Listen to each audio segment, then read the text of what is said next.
Alright, what's up everybody? It's Lids, and we are back for some more Pyre Community RITE Night, which means, of course, some good old-fashioned multiplayer Pyre, featuring first and foremost the members of none other than the RITE Club Discord server.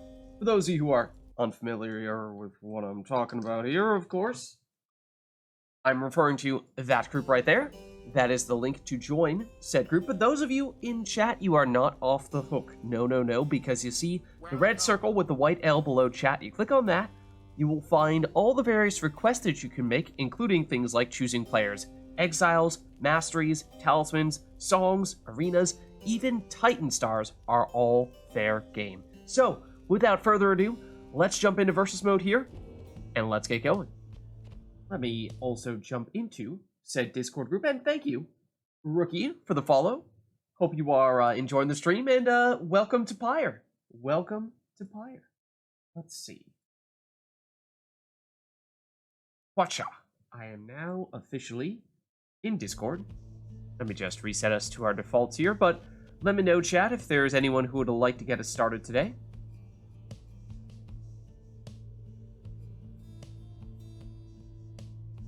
And I suppose, chat, let us know if there's anything you'd like to see for the first match today. Otherwise, we can let whoever's starting things off here, give them a chance to warm up a bit first. I think, was it last week, where we made a bit of a point of doing exactly the opposite of that and turning Customize off every time we had someone new coming in? There was no such thing as warm up last week. Failer's up for it? Alright, awesome. Let me send you the invite then, Failer.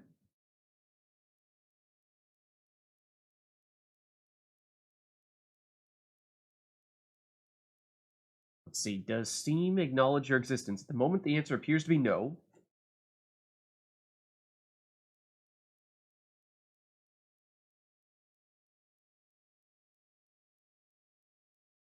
At least, as of right now. But he wants to watch the broadcast. Surely Steam... There we go. Now Steam says you're here. There we go. Invite sent. Just watcha. That little notification in the bottom right corner there. So we've got Failer coming in here. Is there anyone else who would like to face off against Failer to get us started today? We have the one.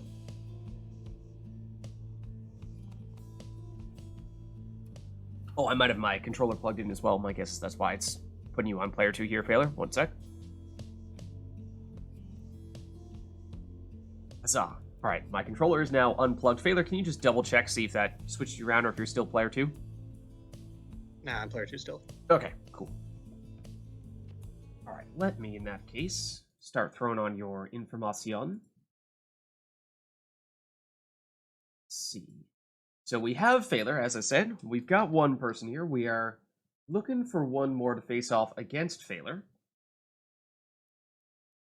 iRotor can jump in? Okay, awesome. Let me send you an invite then.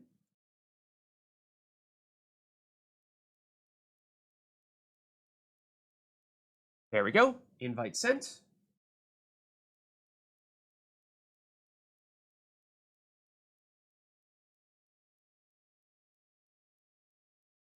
Presumably, it's going to make you player 1 here, iRotor.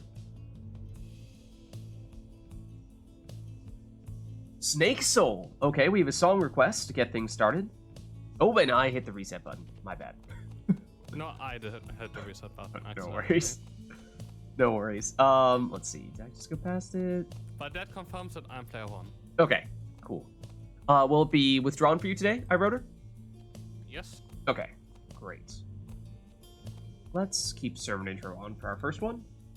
I would like Customize on for me too. Oh, how did that happen?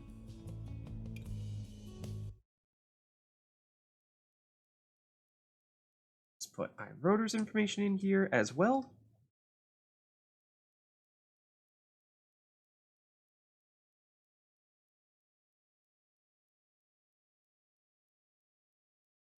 There we go. All right. And with that, it looks like we are ready to go here as long as you guys are all set for this first match. Let's get things started.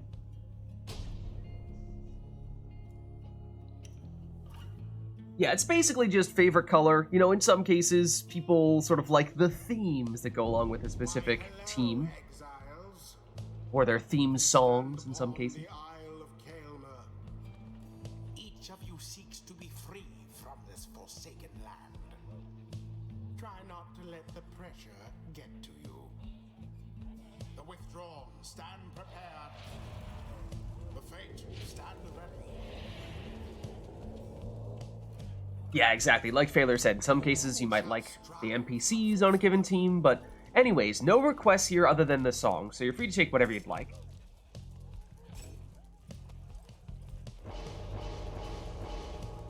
So I wrote her starting with an all left side Tamitha. That means she has the harp salute, so she can switch places with her closest ally.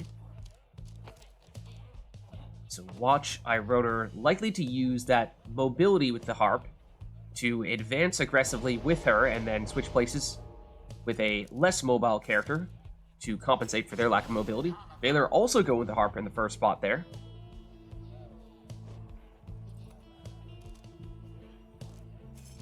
And this may very well be the target for those switches. Vizpaleth, a speedy Vizpaleth at that, for I wrote her.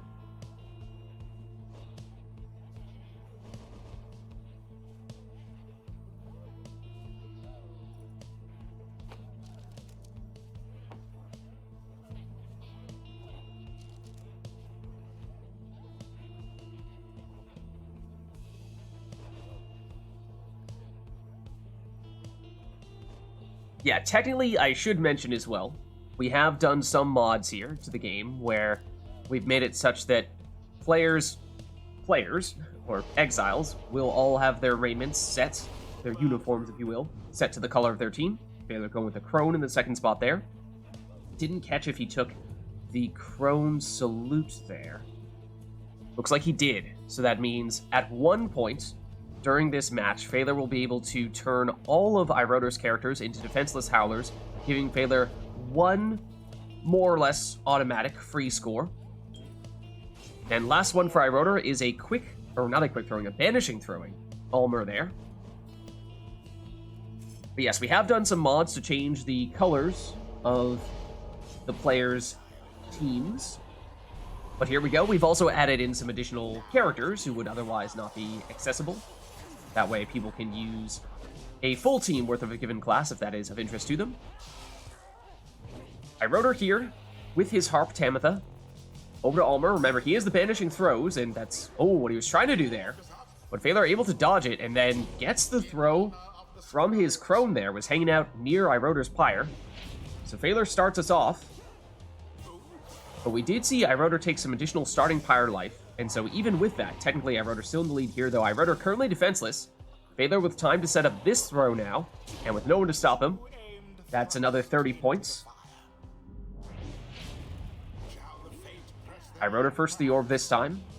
Blocks. Oh, and switches into Vizpaleth here. Setting up a quick demon plunge. That is what Iroder is looking to do. Use the mobility of the harp to set up the higher damage but less mobile demon. Now Iroder banishing with those throws and banishing with the casts as well. Phaler, tried to get out from near his Pyre, but Iroder able to get the orb back here. Once again, banishing the would-be defenders with that banishing throw and then throws it in for 20 here.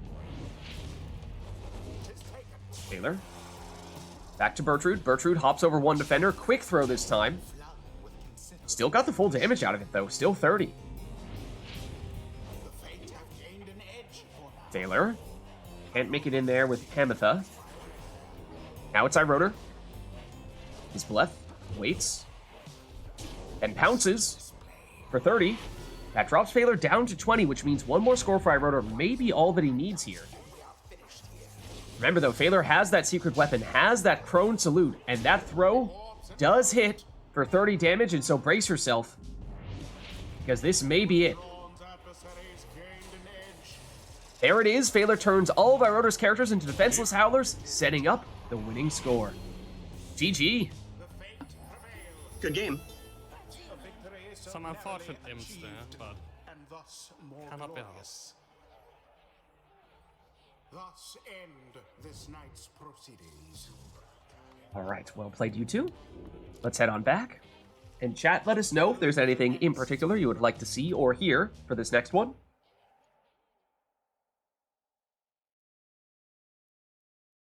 Yeah, there is definitely a very different dynamic when it comes to playing the campaign versus playing another actual human being.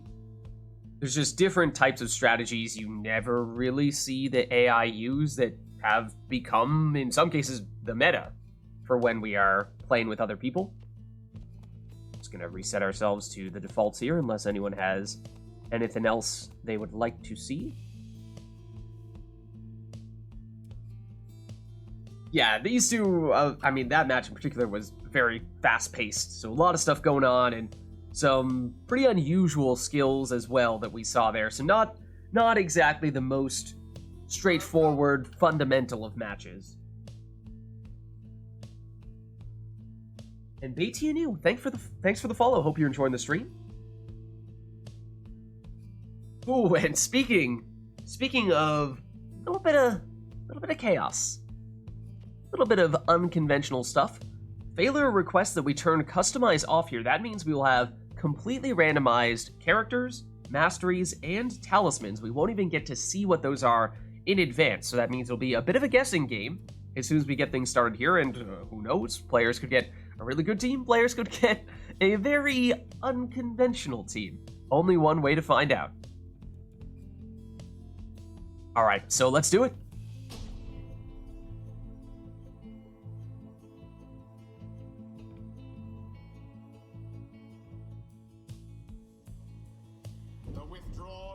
Okay, it's the Pinim Elite that is Iroder's home arena. Ashen Cole, a demon, I think that's a savage, and a sap for Iroder. That is a nomad, a demon, and another nomad for Phaler. That is notably Orlek for Phaler. That is potentially very dangerous for him. Orlek, of course, potentially one of the strongest characters, but has that 30-second respawn time. Oh, but Phaler lucked out. He has Sacred Bond with the nomads, means he can step on any banished character's portraits to bring them back instantly, making up for what would otherwise be Orlek's biggest weakness. Phaler gets us started with the first score there. Here is Orlek. Of course, when he's in, he's as dangerous as it gets, and here he is, plunging for 25. And it is a particularly small arena we are in this time, which means that much easier for Phaler to get in there with Orlek. But he has Goal's Bracer. Was that on Headwind? That is a very lucky talisman choice there. Phaler with what turns out to be perhaps a very strong team. No prayer beads on Orlek, so he's out for this round. But now perhaps an opportunity for Iroder to counter here with Gareth. Can't get past Snadra. Iggy. Don't think we know much about him yet. He goes down.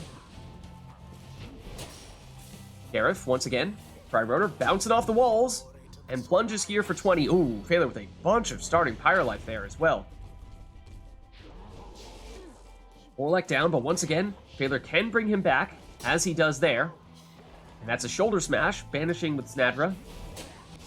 Phaler, with the Goal's Bracer snipe from Headwind. As we were saying, very strong team here. Phaler does seem to have lucked out. Orlek looking to make the attack here, but Iroder does have Iggy, who is returned now.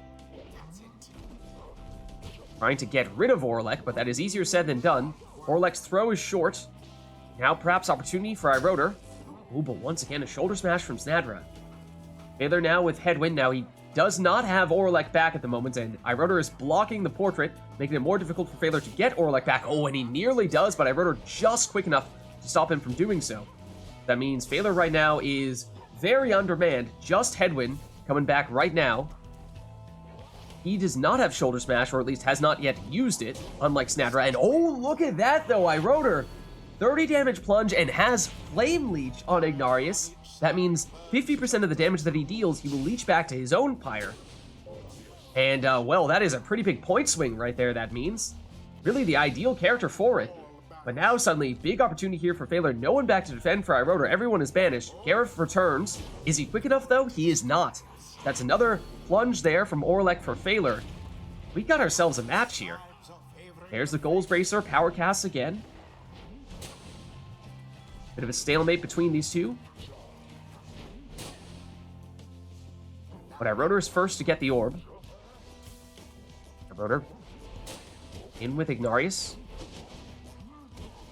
Ignarius again, not this time. Now it's Gareth's turn, and he goes straight in for a 20 damage plunge. Yeah, does he have Brazen Manor? That's a big question. I'm not sure if he's tried yet. I haven't seen him go for it. But if he does, that means he has the potential for the biggest possible point swing. However, speaking of point swings, Phaler, with no one to stop him here, thrown in the orb for 25 with Orlek.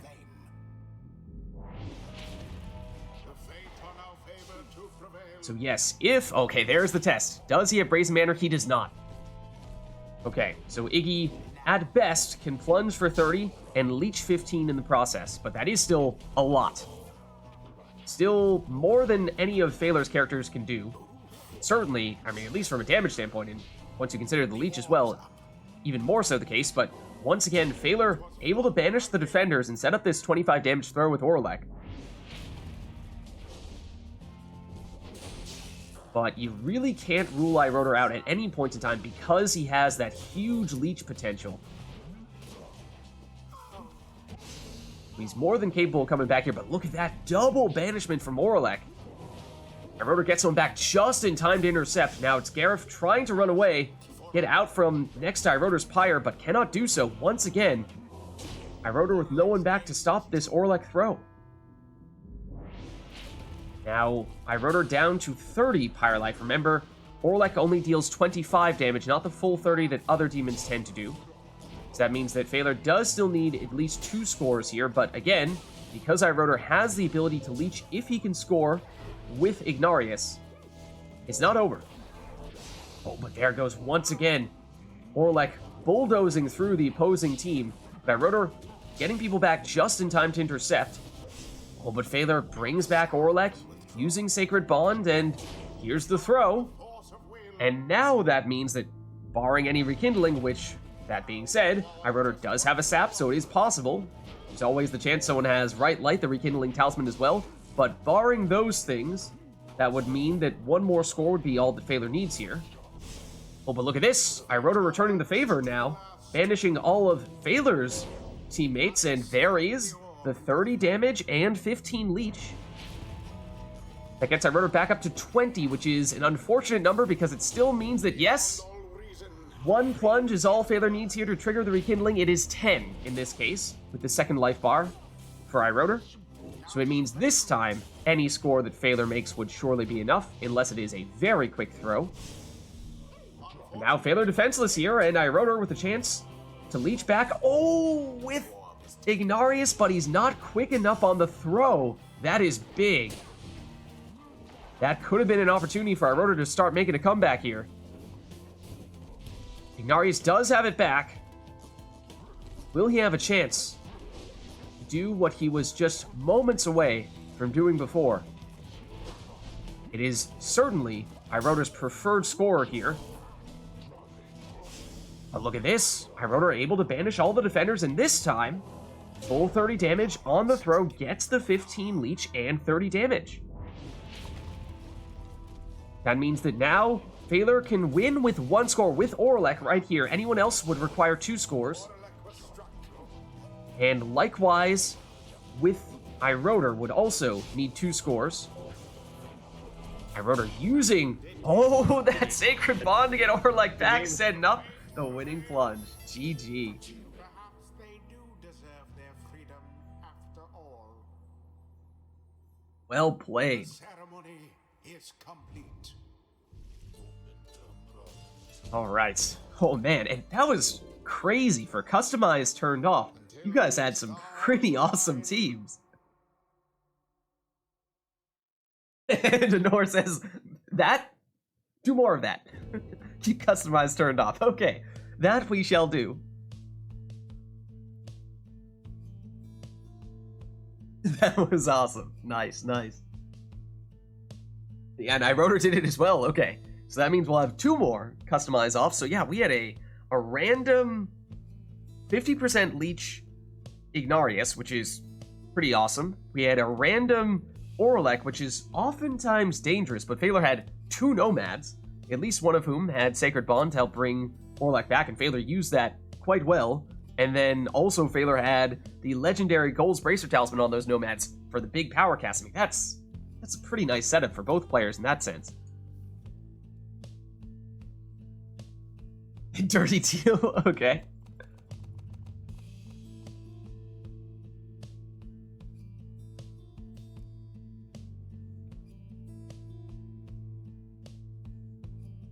Yeah, so technically, Pyre is incapable of having two people both face each other when both people are on keyboard mouse, because Pyre can't figure out who's supposed to be player 1, who's supposed to be player 2.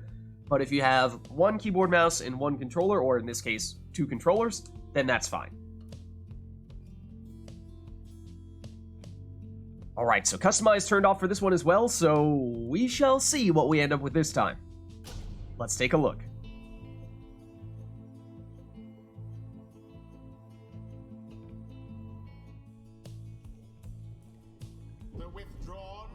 Okay, and now we go from iRotor's home arena to Phaler's home arena. iRotor now with a Harp, a Cur, and a Savage. Very offensive team for iRotor. Phaler with a Demon, a Sap, and a Nomad. Very defensive team for Phaler. Interesting matchup here. It's iRotor first with a 20 damage plunge from the Stowaway. No prayer beads for her, so she's out for this round. Phaler once again, does have Sacred Bond, which is a nice combo with the Demon. Not as necessary without Orlek, but is still a nice luxury to have. So plunges here for 30 with that Demon. No prayer beads on Ignarius. No 50% leech on Ignarius this time. Okay, so here comes iRotor. Rookie. Saxiana down. Just the Stowaway back to defend for iRotor, that means. Phaler, two-pronged attack. One side with Headwind, the other side with Fulfred. iRotor's starting to get some people back. Moving in with the Stowaway. Ups to plunge for 20. No prayer beads on her either. I think that is who iRotor scored with first. Oh, but now iRotor defenseless here. Means time for Phaler to charge up this 30 damage throw. Owen has the banishing throws.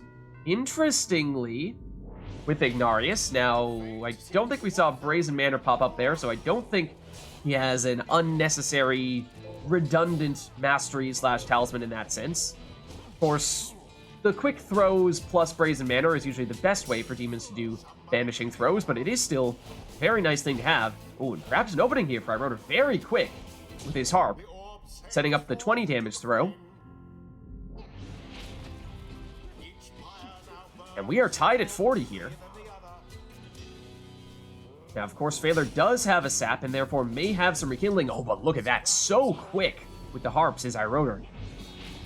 That means one more plunge may be all that iRotor needs here. But again, there is certainly the chance that Phaler has Rekindling. There it is. It's 30, which I think means he has the 10 Rekindling on Volfred and then has the 20 Rekindling on a RITE NITE. That is a strange combination. Oh, and that's Explosive Temper on Rookie for iRotor. That is not usually Mastery you want to see. That means more of a defensive setup on him, whereas the Curs are usually best in an offensive role.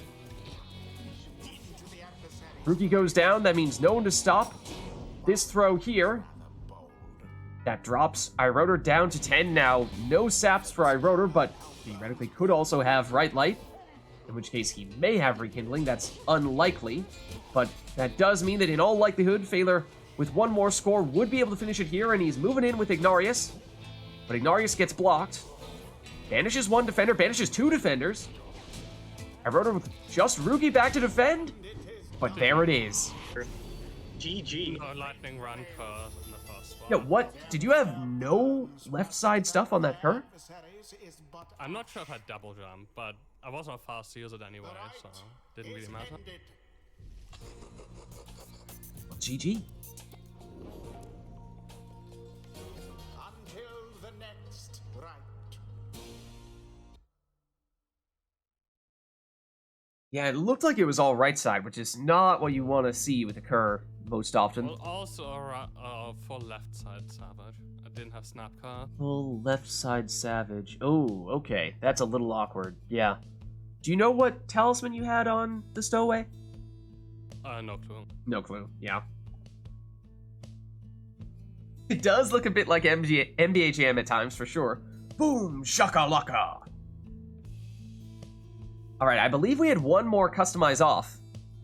So I'll reset our song. Let me know if there's any songs or arenas we'd still like to have for this one. Otherwise, of course, characters, masteries, and talismans will all be randomized with customize turned off.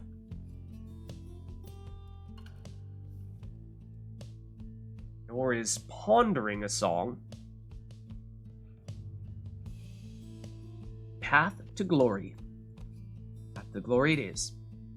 Alright, in that case, let's jump in. Another randomized match here. Who knows? Well, we will see.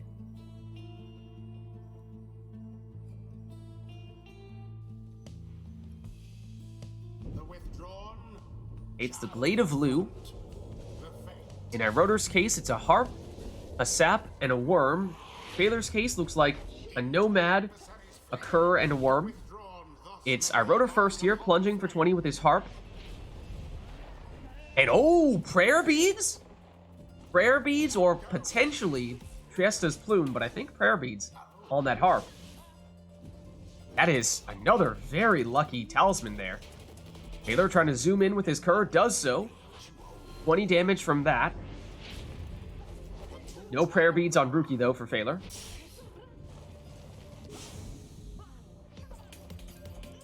Iroder, plenty of time to throw this one in for 15.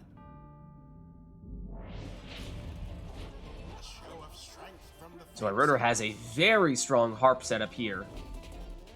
A natural score. Phaler has Lucky Break on the cur. And we saw that he has the 20 damage on the plunge. That means he does not have triple jump. But he should have double, as we see there. Iroder again with the harp. Move it in. 20 damage plunge, and she should be coming back, because I do believe she has prayer beads. Yep, there she is. Rookie, banished this time. Doxiana. Iroder knows that is the recipe for success. Sticks to it here. And the arena continues to get smaller here. Soxiana once more. Not this time. Rookie for Phaler, that seems to have been his go-to player thus far. Offensively, at least.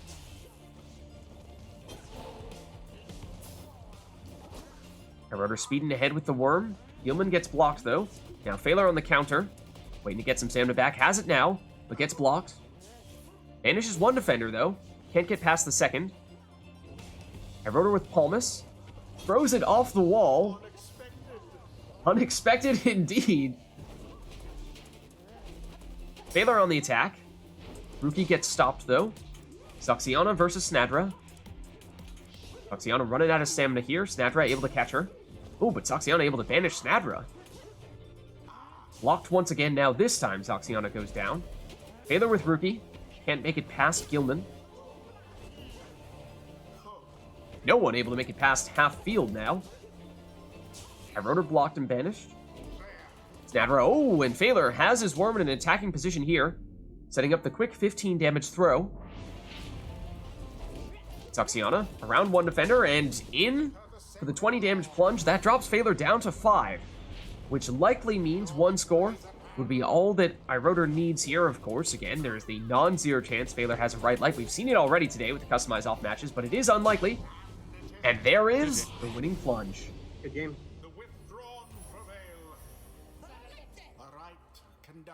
Boom! Shakalaka!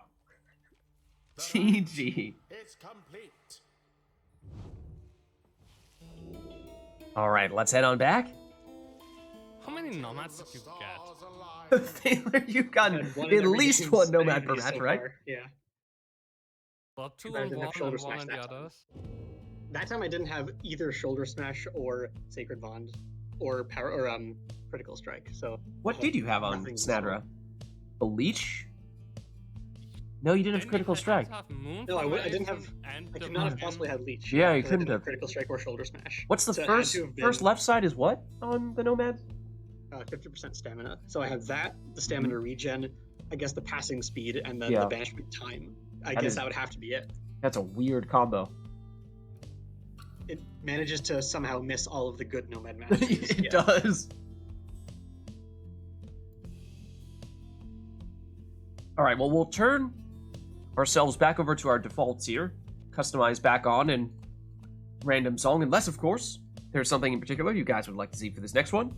In which case, let us know.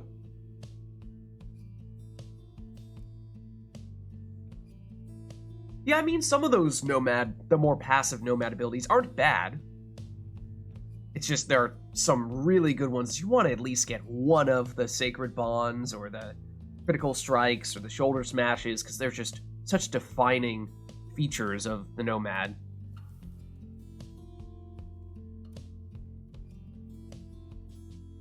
And in some cases, of course, it's more relevant than others. If you have characters that come back more quickly, like Phaler, I think you had a worm that could come back when everyone else got banished, and so maybe Sacred Bond wasn't quite as necessary in that case as compared to when you had Orlek, for example, when that was huge. Obviously, Critical Strike, best when you have something like Goals Bracer, which we saw Phaler get previously as well, but not as relevant, not quite as relevant when you don't have it.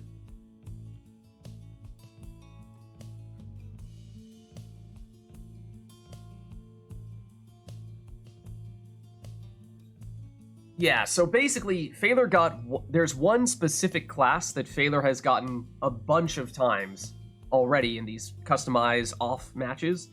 And the first few times, he got some crazy powerful combinations. The types of things you would usually choose if you had the choice of selecting which skills you had, which items you had.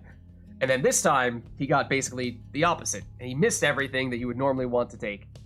So it's just interesting how fate smiled upon him the first two times, but not the third. Alright, well, not seeing any requests from chat at the moment.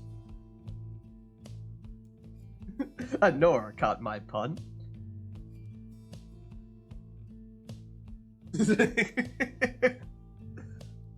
Alright, well, not seeing anything from chat at the moment, so why don't we just go with a normal match here in which you guys can take whatever you'd like.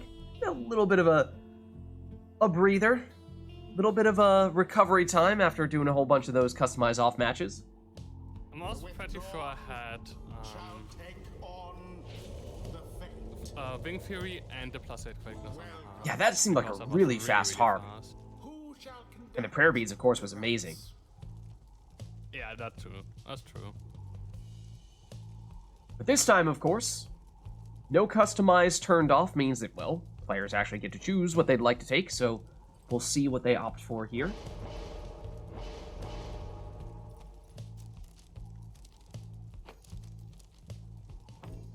Okay, now Rotor going for the extra casting distance, so more of a defensive Jodariel there in the first spot for him. Phaler going with an exploding deluge, it looks like. He will likely speed straight into opponents and then, well, blow up, taking them out in the process. And well done, Phaler, taking the exploding talisman on the correct worm. Take note, chat. That is the correct exploding worm. It's deluge. And that is a speedy Vizpaleth there. Now, that's 2 demons for Iroder. Does certainly catch your attention. Makes you wonder what he's thinking about in that third spot there. Iroder going, or rather, Phaler going all the way down for the Crone Salute there. That means, as we saw once before, he'll be able to transform all of Iroder's characters into defenseless Howlers once during this match, giving him what is more or less an automatic score at one point in time during this match. And now it is Iroder finally getting the chance to take a Nomad of his own, going for Lendl there. I think we saw him go the power casting Goals Bracer route. Last one for Phaler will be a Web Landthorn Imp, means whenever he banishes someone with that Imp, he will be able to bring someone back to his side. It's a double banishment there with a big cast coming from Iroder. That is why he took that talisman on Jody. But Phaler explodes once again. Iroder trying to brute force his way through. Sacred Bond means he can step on those portraits to bring back his friends. That is certainly helping, although got caught a little bit out of position there. Phaler with a counter, and had Seize Chance active after having banished someone recently with that worm. Give him some additional damage there, so it's 25 on the first plunge there from Phaler. No prayer beads on Deluge means that he is out permanently for this round. So Phaler at best at 2 characters here. Bertrude blocked and banished. I think we saw Phaler take prayer beads on her. Ooh, good interception there from Lendl. Jody. Phaler has a portal set up there, which Iroder is keeping an eye on. It is relatively close to Iroder's Pyre, so it is dangerous, and Iroder going with the demon on one side, demon on the other side. Who will it be who goes through with the attack? Vids gets banished here, as does Jody. So Phaler able to fend it off. That leaves just Lendl back to defend, but he is more than capable of doing so. He has those huge power casts, as you're seeing here. Series of banishments. But Iroder putting that Sacred Bond to use, bringing back his friends when he steps on those portraits, and suddenly goes from having only 1 exile to having his entire team. And that sets up his 30 damage throw. And they're trying to speed around and gets rid of 2 of Iroder's exiles in the process. But once again, Sacred Bond helping him out there, bringing people back quickly. Lendl goes down. That leaves just Jody at the moment. Phaler quick to pounce in here with Bertrude for 30.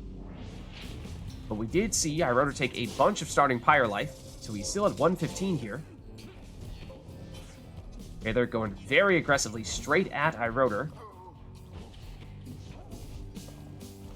Iroder with Vids, trying to work around those defenders, but cannot do so this time. Again, the exploding deluge. Jody gets exploded on. Now Phaler speeding ahead with Deluge. Explodes once more. That leaves just Deluge back, though. He's coming back quickly. Even when it looks like Iroder is getting close to having a chance at moving in on an undefended Pyre. Phaler gets people back just in time, although Iroder sees an opening here. Plunges for 30.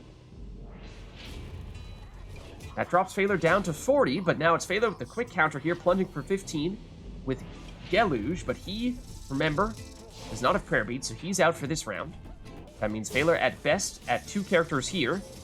So numbers advantage to Iroder, and that is perhaps the reason why we see Iroder with no one to stop him here. Cuts the throw a little bit short there because he saw Phaler getting one of his exiles back, so it's 22 rather than the full 30 on that throw, but more importantly, means that Iroder is within range here of finishing the job with 1 full damage score from any of his characters. Even Lendl. Phaler explodes on all of Iroder's characters here, and so he can't bring any of them back with Sacred Bond if there's no one to step on those portraits. So that means time for Phaler to plunge for 30. Does have prayer beads on Bertrude, so she is back here. And Phaler now with another plunge, this time for 15. So Phaler not going down without a fight. Right now, though, it is just Raji. He has the Web Lanthorn, though. So that means when he banishes someone, he will bring back Bertrude. Oh, and has that Crone Salute. Phaler opts to use it here. That turns all of Iroder's players into defenseless Howlers. However, the throw is off target. Phaler misses the opportunity there. Except that time, Iroder only had 1 character left, and it was the 1 remaining Howler, so wasn't the initial attempt after the Crone Salute that Phaler pulled off, but the second attempt he did. So now that means 1 score from either player could finish the job. Could be anyone. In the case of Iroder, for Phaler, it does need to be Bertrude. Anyone else would need 2, or to have Seize Chance active on Deluge, I suppose, could also work. Phaler with the orb now with Bertrude. She's the dangerous one. And she gets in, and Phaler completes the comeback. A narrow victory, yet nonetheless commendable. GG. The rite is done. Well played, you two. Great match. I cannot believe I bungled that curse as badly as I did. It Jeez. looked like you were starting to do the throw, and then it, for some reason, tried to lock onto something other than the Pyre, strangely enough. I thought I just saw it. You had it aimed properly, and then it just last second moved on you. Yeah, I don't know. Should have just plunged. I had the prayer beads for it. Oh, true. Oh, okay. Okay, I see how it is. I pick the exiles. Okay, now in the past, it just so happens to have worked out such that whenever we've done a Lids picks situation, we always get a particular arena that I tend to have some favorite setups for. We'll see if that happens this time.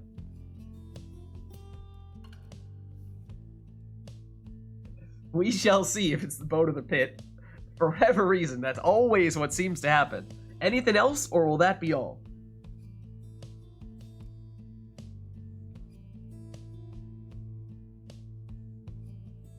Yeah, exactly. The explosion. So Phaler had the quick little worm, could speed in, and then if he crashed into anyone, he would explode and banish a bunch of people. So that was definitely a big factor. Alright, not seeing anything else other than me picking the exiles, so why don't we get this one started then?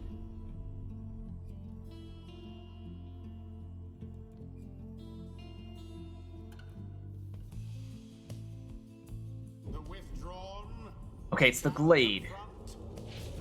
Do I have anything in particular? Anything in particular that I want you guys to do on the Glade? Was this the one we were just in? I know we did it recently. Was that the previous, right? Were we No, just it was here? the one before that. One before? Okay. I think I'm gonna have you guys go with... Oh, wait, I have two ideas. Which one do I prefer? I'm gonna go with... First spot for you, iRotor, will be Lendl. So I'm just picking exiles, but masteries and talismans are up to you guys.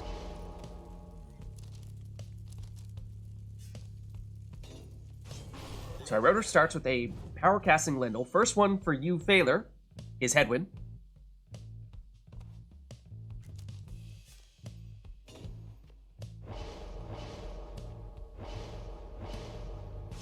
Phaler also going the power casting route here. For this one, iRotor, you have Headwind.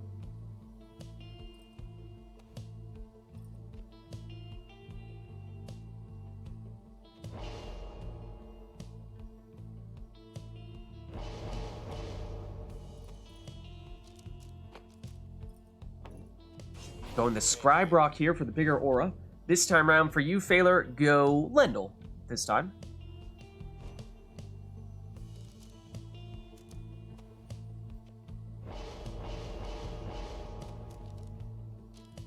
Phaler going all the way down for a little bit of Leech on Lendl here. One of the few offensive, if you want to call Leech an offensive ability, or at least encourages you to score. But yeah, one of the few offensive abilities on Nomads.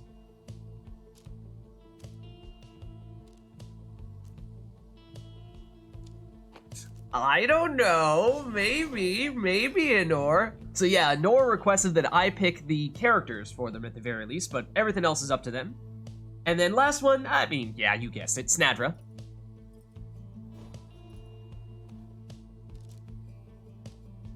The idea being that given how this, certainly at least later on in the match, becomes a very small, congested arena, having you guys take all very defensively minded characters that have huge power casts can turn this into a very interesting defensive showdown. So it's going back and forth between either all Nomads or all Demons, but we do a lot of all Demons, or at least that's something that I have certainly set people up with when we go on the boat, so I felt, well, okay, sure. We'll mix it up a little bit and go all Nomads this time. Snadra not here? Thought I activated her. Well, I mean, for your last one, of course, Phaler, you get Snadra.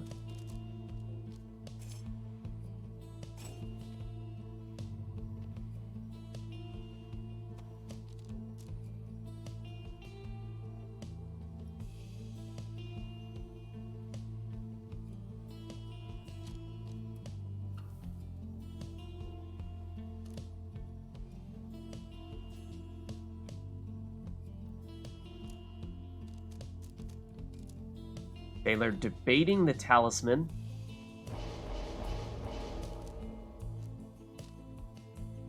Goes the slightly offensive route with Snadra as well. That's going to be the challenge for both players, is their entire teams are very defensively oriented, how do they find a way to carve out some offense? I mean, the easy answer is banish your entire opponent's team, because that is certainly the strength of these teams, but that is easier said than done. So we shall see. I think there's going to be a lot of that. Trading power casts. And the Sacred Bonds could become a big factor as well. So it's Phaler here. Both players down a Lendl. Of course, at the very beginning, things are very open. But the arena will grow smaller as Iroder plunges here for 20 with Lendl. And as the arena grows smaller, there'll be far less room to maneuver. And that means it'll be much more difficult to get past these waves of power casts like that. Here comes Phaler, no one to stop him. As I was saying, this is perhaps the easiest way for the players to generate some offense is banish all of your opponent's team so that there's no one back to defend you. Then you don't need to worry about the Nomads. Not all that amazing mobility and general lack of offensive abilities. And that is the situation in which Iroder finds himself here. And I think we saw both players score for 20 and do so with a character that has that mastery that allows them to leech 10 as well. So theoretically possible for both players to get some leech back to their own Pyres. And that is important, as we see here, once again, because that means not only 20 damage, but also 10 healing. So it is functionally a net 30-point play, whereas otherwise they'd be stuck with just net 20-point plays.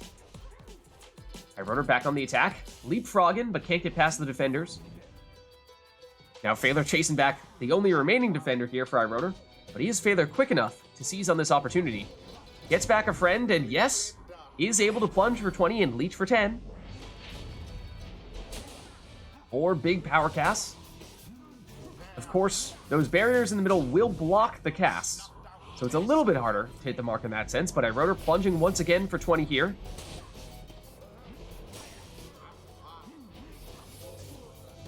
Seemed like those two Nomads passed by each other like two ships in the night. Somehow unable to banish each other, but Iroder once again loses headwind, but somehow makes it in with Snadra. Looks like she leapfrogged off of Headwind's corpse. Somehow it looked like she got a second jump in there. It's okay, they're getting banished, that's all. Now Phaler with an opportunity here. Headwind coming back shortly for Iroder, and does do so quickly enough to stop this attack. Oh, but big power cast there from Phaler.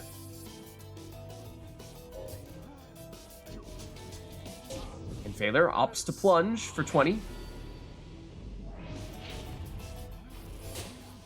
Once again, trading casts. Iroder wins out on that duel, though, and plunges here for 20, and that means Phaler is down to just 10. Now, of course, as we said, it is possible if Phaler is to score with the correct characters. He does have some leech. It is possible for him to get back up, but at least at the moment, one more score would be all Iroder needs to finish the job. But opportunity here for Phaler. Iroder currently defenseless, but does get someone back now. And suddenly, it's Phaler who's defenseless. Gets Snadra back here. Brings back a friend. And Uno reverse card here once again. Phaler, does he have time for the throw? He does not. Will anyone be able to make it past the wall of Nomads? Trade banishments. Phaler, with this time it's his opportunity.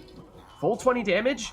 And yes, scores, and perhaps more importantly, gets the leech. He's up to 20 now, which means Iroder would need a full damage score. But with so, it is still enough damage to finish it with one score. So Phaler really looking for one more leeching score, because with that, that means Iroder would need 2 scores to finish the job. And that is a huge difference. Because right now, Phaler defenseless here. That means this may be all it takes for Iroder. But Phaler does get Lendl back. Not for long. Iroder gets shoulder smashed. Oh no, the defender got shoulder smashed. Phaler, oh, everyone completely banished. The orb rests in front of Phaler's Pyre, and Iroder left to ponder what might have been. Phaler inches away from plunging there. Soul's Bracer cast from Phaler, getting rid of some of Iroder's exiles here. But Iroder is back on the attack. Pinned in a corner here. Taylor. Oh, not quick enough. Not this time. Iroder, waiting to get some reinforcements. Moves in with Headwind. Oh, look at this! And he makes it in to the winning plunge. Good game. GG. Was as though the scribes themselves stood by their side. The scribe rock switching coming in. Loss end The this one night's time it was useful here. proceedings. Well played. Until the stars align. Yeah, you can never rule anyone out when they've got the leech. You just never know. Alright, well chat, let us know if there's anything you'd like to see for the next one. We're happy to make it happen. Leech probably prolonged this by like 4 scores at least. I think both of you guys got Probably a more. lot of leech in there.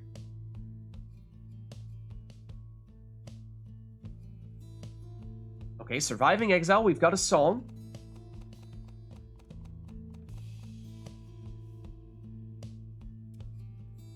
Haven't heard it in a while. In that case, let's make it happen.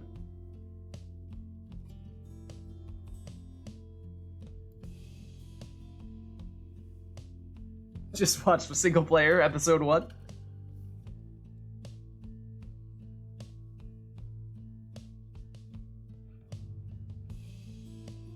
It's a tiny bit different. Only a little bit. Yeah. And certainly, at least at the beginning of the campaign, where you have almost no masteries, basically no talismans, and you're just figuring things out. It's certainly, the result on the playing field looks very different. Not nearly the same pace of play that we're seeing here.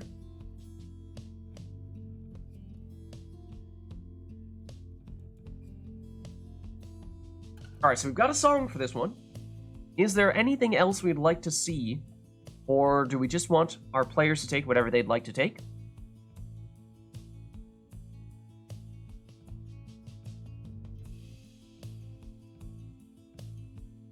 Seems as though perhaps that is the case. So let's get this one started. I mean, we had 3 customers off. Well, 2 of them were self-inflicted, but that's beside the point. Yeah, you haven't had many opportunities to take whatever you want to take here. So it's Nest of Trieste. Who shall conduct the rites?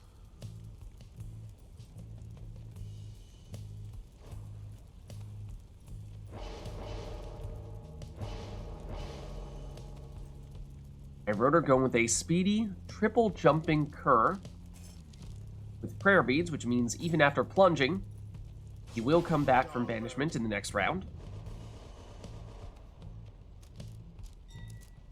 Baylor. We've seen him, as of late, go with this Almer with Banishing Throw setup fairly often.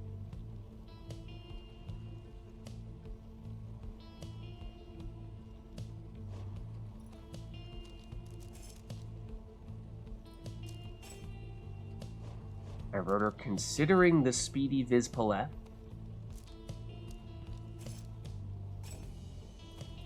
Instead, looks like opting to go with the Webbed Lanthorn Raji here means that whenever Raji banishes one of Thaler's characters, Iroder will get someone back from banishment on his side.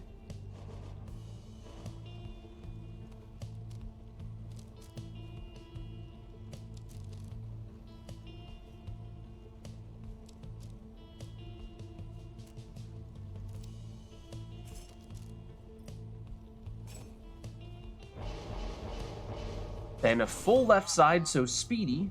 Pamitha there for Thaler with prayer beads means when he plunges with that Pamitha, she will be available in the next round.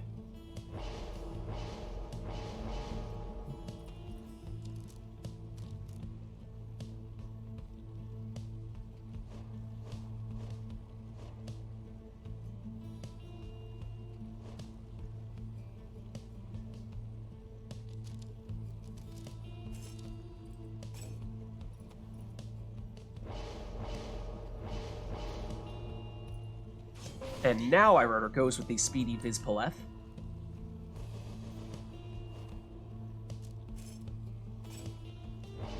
Can you vote for a penalty?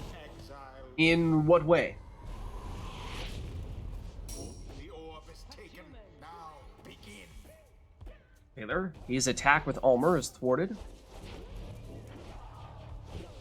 Vids. Pushing forward here. Oh, sidesteps the defender and jumps into the Pyre here for 30. Harm one of the players. I guess, you know, it depends in what way you're talking about, because we certainly have the ability set here so that you can choose players' exiles, skills, and items. So that's a possibility if you want to punish people, air quotes, by giving them some unconventional choices there, as we see Baylor plunging for 20 with Pamitha. Oh, and a little bit short there on his throw with Almer. That's one option. In the past, we haven't done much with... Technically, we are capable of altering the amount of starting Pyre life that people have. We've generally shied away from doing that too often, as Phaler once again plunges for 20 with Pamitha, and can banish with those throws, and of course, with his cast. Dalbert is back, but he's banished. Phaler, Pamitha, uncontested, plunges for 20 here.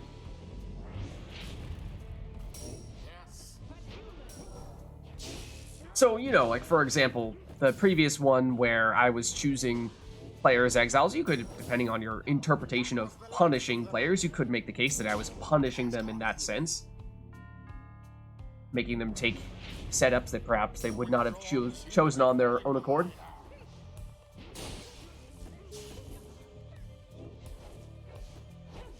Dalbert runs out of stamina here, so can't get past the defenders. But he is back. Vids. Banished. Dalbert.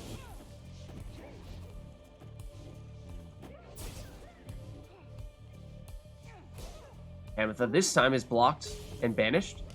iRotor, still had Dalbert there in an attacking position, but Phaler saw it coming before iRotor could pass the orb over to Dalbert.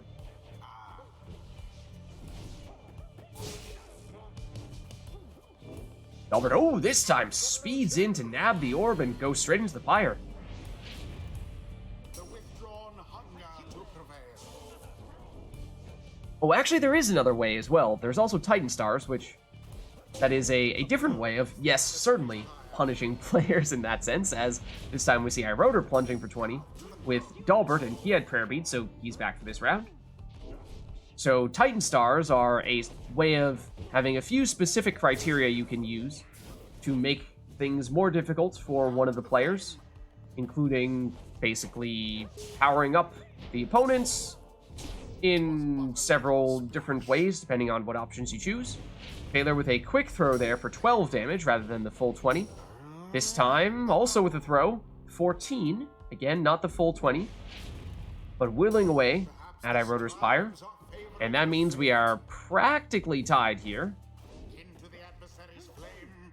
Ouch. Though notably, iRotor does have Vids, who's capable of scoring for 30, which means one more score may be all that iRotor needs here, whereas Phaler can only score for a maximum of 20 with his characters. And there it is! Plunge with Vids. The withdrawn prevail. Good game. Perhaps GG. a stroke of fortune ought to be thanked. I think this is gonna be my last one for today. The right Thanks for the is matches. ended. Okay. Heads up then, chat, if anyone is looking to get in soon. Thank you too. Well, he probably won't hear me now. Oh. But he did hear me. Okay.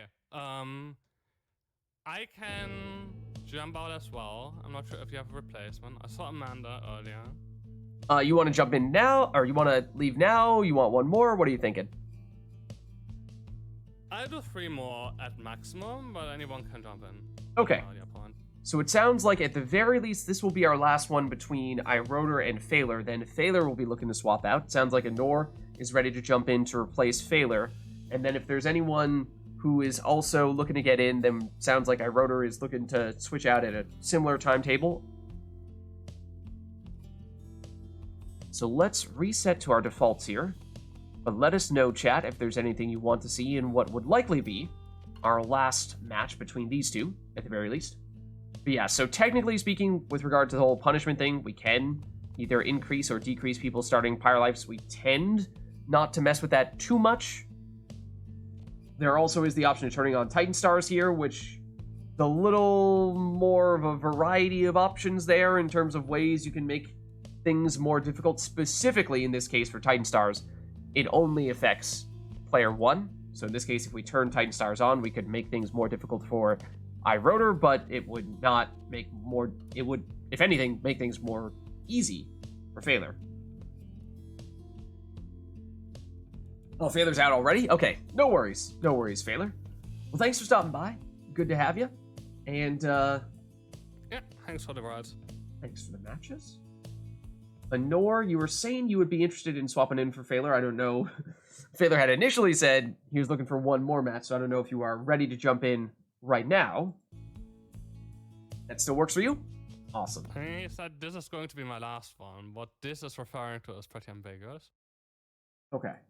Let's see. Let me get Lenore in here. And so, yes, if there is anyone else in chat who's looking to jump in here, then it sounds like iRotor is looking to swap out soon as well.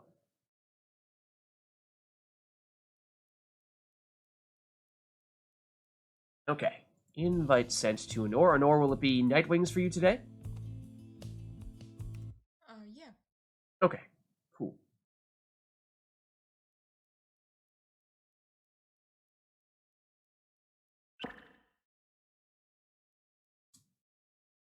Go.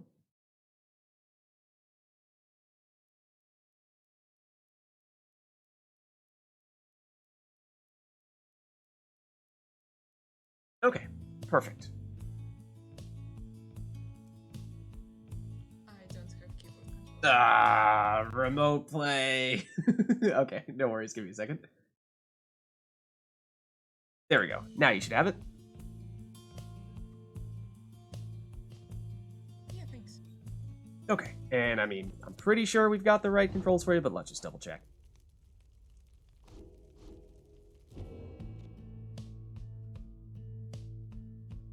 Alright, so this will be our first matchup between iRotor and Honor, and like we were saying, since it sounds like iRotor's looking to switch out soon, this might even be our only matchup between these two.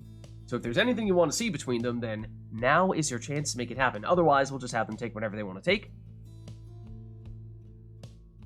Oh, okay, okay, Honor.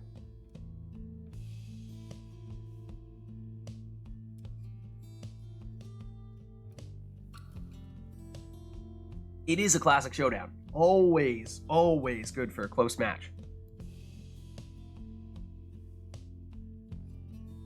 And what's up, Arumi? How's it going? Hello, Arumi.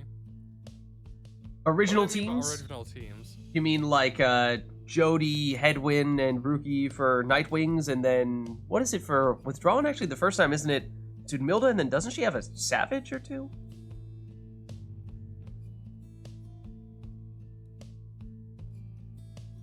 I think I know what you mean.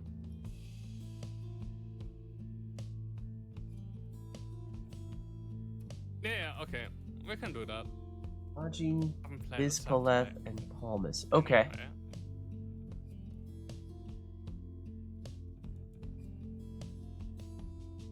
Alright. Let's go for it. Let's do it then.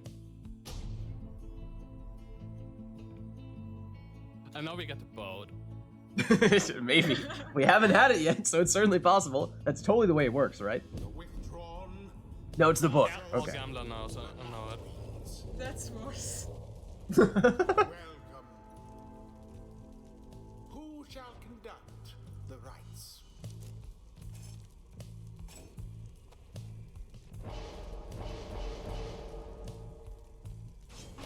I heard South to incorporate Celestial Spark Demons again. They're really fun. We'll see. So it's Raji in the first spot for iRotor. It's Pamitha in the first spot for Honor. Raji, I think, is Web Lanthorn. So again, the banish one, bring one back from his team setup. This time, okay, iRotor's switching up the setup for his demon This time, quick throws, and those throws will banish what we once upon a time called the meta demon setup, although perhaps we've seen enough demons nowadays without that setup, such as what we see there with Jodariel, that it is no longer worthy of such a title. Then it's a nutrition stick Palmus, so that means that he can blink a greater distance, and full rekindling, so that means Iroder will have a second life bar with 50 life on it. And nutrition stick, of course, for Nora on Volfred as well, and in her case it is numbing gust, so that means if everyone is banished on her side, then Iroder will be unable to sprint, jump, or throw. Yeah. The stream seems to have broken. Oh, Maybe hold check on. that. I see what you're saying. Yup, I see what you're saying. Let me do a little boop. See that? No, that didn't do it. Hold on. Hold on. See.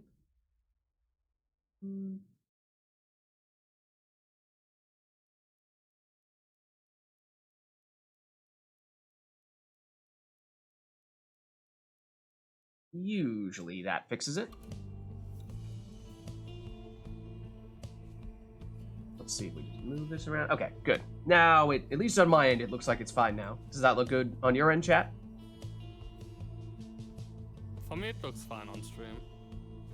Do you guys mind just hovering over people's teams for a second there? Because I don't think people were able to see you in your setup. Choose someone.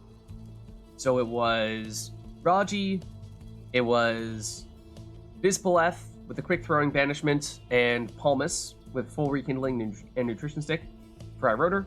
Then with Anor, you took a, I think that was prayer beads on Pamitha, right? Full left side? Yeah, full left side, so... Sorry. Oh, no, no worries, no worries. Just now realized that these two compositions have, like, share two classes and only have one different passport. Yeah, I suppose that's right. Maybe that's why there's always a close matchup.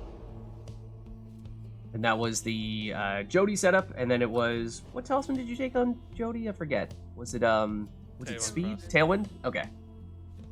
And then nutrition stick Volfred, as we see here. 10 rekindling and numbing gust. So here we go. That is a speedy Pamitha, switching places with Jody using that harp salute.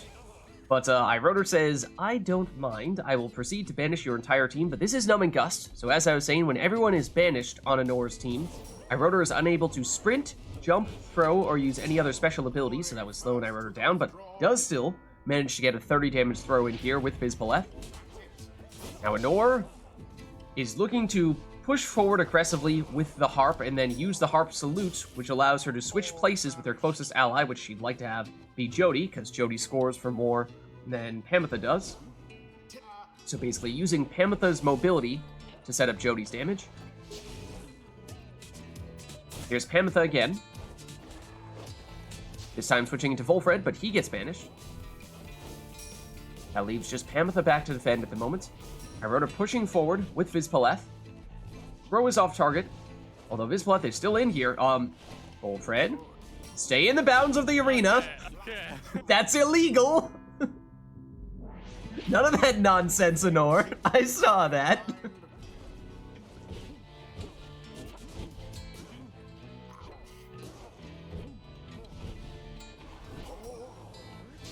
Alright, and remember, this time Iroder did take the banishing throws on Vizpaleth and puts them to good use there, getting rid of one of the defenders and setting up this 26 damage throw, so not quite full damage in that case. Anor nearly able to get that orb in time to set up the plunge with Jody, but instead settles for scoring with Pamitha here. I believe she does have prayer beads, so she is back now. And here she is. Retreats a bit, waiting to get some reinforcements, as it is just Pamitha for Nora at the moment. And, well, finds a way around and into the Pyre for 20. Jody banished. Volfred banished. Once again means just Pamitha for Nora at the moment. She goes down. That means, well, Numbing Gust is active, so Iroder gets slowed here. Jody and Volfred return. Here is Pamitha. Over to Jody. Jody blocked. Jody with the orb back, but she goes down. Pamitha first back to the orb here, but Iroder quick to cover. Iroder with a portal as well, but Anor has that blocked with that sapling. Moves it here in preparation for slowing down Vids. Now Anor with Jody. Blocked. Switches into Pamitha. Or rather, Pamitha switches into Jody, and here is Jody. Plunging for 30. And that drops Iroder down to 30 Pyre life now. I believe Iroder has the full rekindling. That means he has a second life bar with 50 life on it. Now, normally Anor would be able to finish this or trigger that rekindling with 1 score. However, it would require her to have Jody to do that, and Jody is out for this round. And the orb lands right in front of the Pyre. Iroder tempted to do it. Okay, does plunge, and perhaps hesitated for a second there, wondering if maybe I try to wait until Anor gets someone back so that Numbing Gust is no longer active. That way I can throw it in and hopefully still get the full 30 damage and avoid having to lose Vids for this round, which is a situation in which Iroder finds himself here, perhaps making it a little bit easier for Anor to plunge there with Jody. As we said, with the Jody plunge, she could trigger Iroder's rekindling. So now Iroder is on the second life bar. It is 50 life for Iroder. That is a very dangerous portal. It is directly on top of Anor's Pyre. That means if Iroder can make it through that, it is basically an automatic score. Except not this time. Not quite. Has to follow up with the throw, but does hit the mark, and that, although it may not have really shown it, I believe was the rekindling triggering there. So now Anor on her second life bar, but in her case it is only 10 rekindling. So that means just about any score for Iroder would finish the job here. Still has a dangerous portal, not quite on top of Anor's Pyre, but close to it.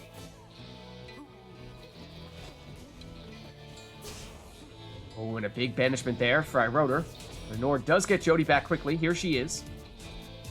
So Anor needs at least 2 scores, whereas Iroder needs just 1. Here is one of those scores with Jody. That's big, because that drops Iroder down to 20, which means Pamitha does have enough damage with 1 plunge to get the job done. But speaking of Pamitha, she's banished here. Anor currently defenseless. Iroder able to go through that portal. And any score will do. So doesn't need to be picky here. Just needs to find a way past Fulfred and Pamitha. Iroder trying to get sneaky here. Will it be? Oh, it's the throw from Vids. And that'll do the trick. The withdrawn prevailed. I thought for certain they would not. GG. The rite is done. Well played. Until the stars align.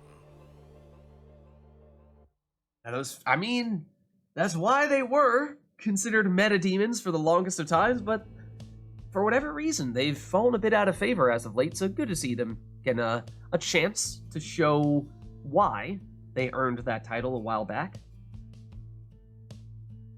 Arumi, do you want to jump in after me? Yeah, Arumi, Iroder was looking to swap out pretty soon, so if you're interested in hopping in here, could be an opportunity to get you in. Are you perhaps interested and available? Okay. No worries, no worries. Iroder, did you want to swap out right now? Were you thinking, sometime in the near future? Wants to swap in earlier. Sorry, I totally interrupted you. What did you say? I do 2 more if no one wants to jump in earlier. Okay. So yeah, that means, chat, if there is anyone looking to get in on the action, then Iroder has an open invitation. I mean, we can also do, like, just request a different stage and then do the same thing again. Ooh. Iroder, I don't know. Got some people rooting against you in chat here. Saying you should have a handicap, or Anor should have a handicap, I suppose. Now, I don't mind. bear in mind, Anor is our reigning Jomir Cup champion here. So if there is anyone capable of taking down Iroder, it would be Anor. But, I mean, as we've said, these two are very, very evenly matched.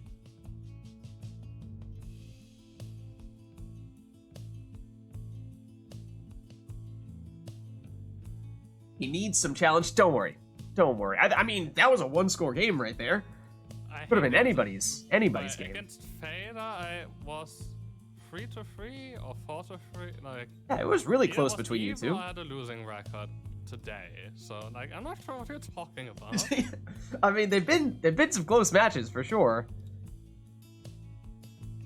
I mean, And I know think Valor won Rotor some. is the one who beats me consistently, so what are you talking about? I'm also hosting. It doesn't really count. Yes, it does. Oh, we shall see. We shall see. All right. Well, chat, is there anything in particular we would like to see for this next one? But I think between like the top 4 of the Drummer Cup, like each of us can take anyone else. Yeah. I mean, it was what? It was you two, Baylor, and Core. That was the final 4, right? Yeah. And yeah, I think we saw it during the tournament that I think there was a lot of series in which, you know, I don't think anyone ran away with a sweep. I don't know if any of you guys, when you faced off against each other, went 3-0, or if you did, then they were probably really close matches. 3-0 was me against Pyre both times. Like, to be fair. It was like 1-3-0 for you and 1-3-0 for him. But you did it in the bracket, so that counts more.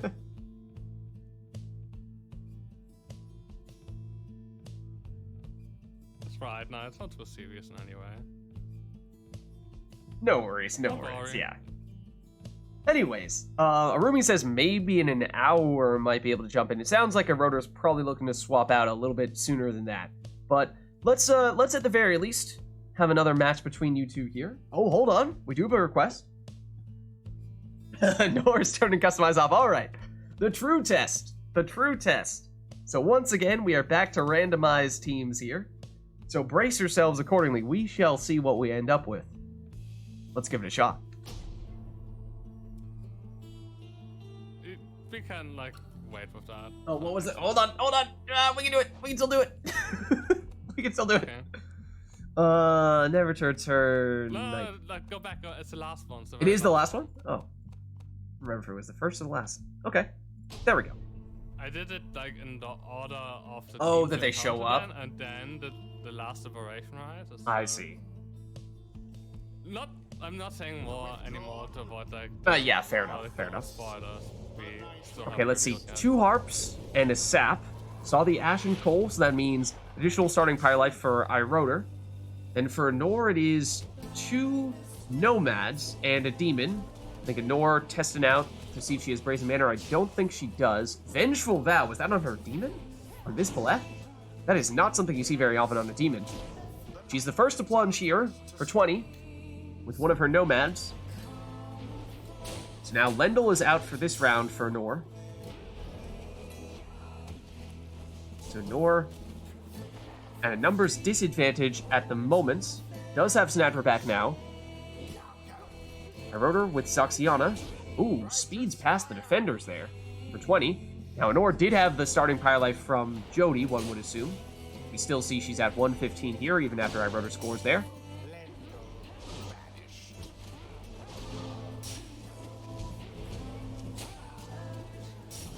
Both players focusing on the banishments here, and iRotor able to get rid of the last of Anor's exiles and set up this Black Hoof Plunge? Excuse me? Yes, it is possible, and that is the way you do it. In case anyone was wondering, but not something you see very often, needless to say.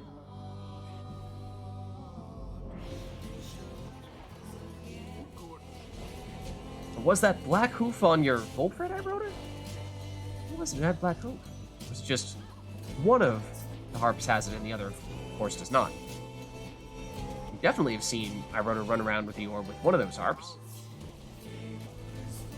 Anor trying to chase down a harp with Jody, but unable to, or rather with Bizbaleth, who just looks like Jody, but Bizbaleth goes down there. Lendl down, Snadra down. Bizbaleth returns, though, just in time to get rid of one of those would-be attackers. Gets rid of the sap, and now, ooh, okay, so iRotor looks like he has Numbing Gust there. which likely means that he either has no rekindling or only has 10 rekindling. That looks like a speedy Lendl. Is that just me? That Lendl looked a little bit faster than usual. Now Anor, without anyone back, does get Lendl just in time to get rid of what would have been an easy score there for iRotor. Lining up the cast there and jumping in. Oh, and has Leech with Lendl. So that's 20 damage plus 10 Leech for Anor, and that gets things awfully close here once again. As we were saying, I think given the Numbing Gust, it means that iRotor has either 10 rekindling or may not have any. So there's a chance he has a second life bar, but if he does, it is quite small. His Paleth, with Numbing Gust active, is quite slow, but does still find a way in for 30 damage here. Nor just quick enough to get that orb before iRotor was able to lock down the sapling. Snadra chased down by Volfred. Here is Volfred charging up a throw. From that range, may be unblockable. So iRotor are able to get the full 25 damage out of it. And we are tied up at 60 here.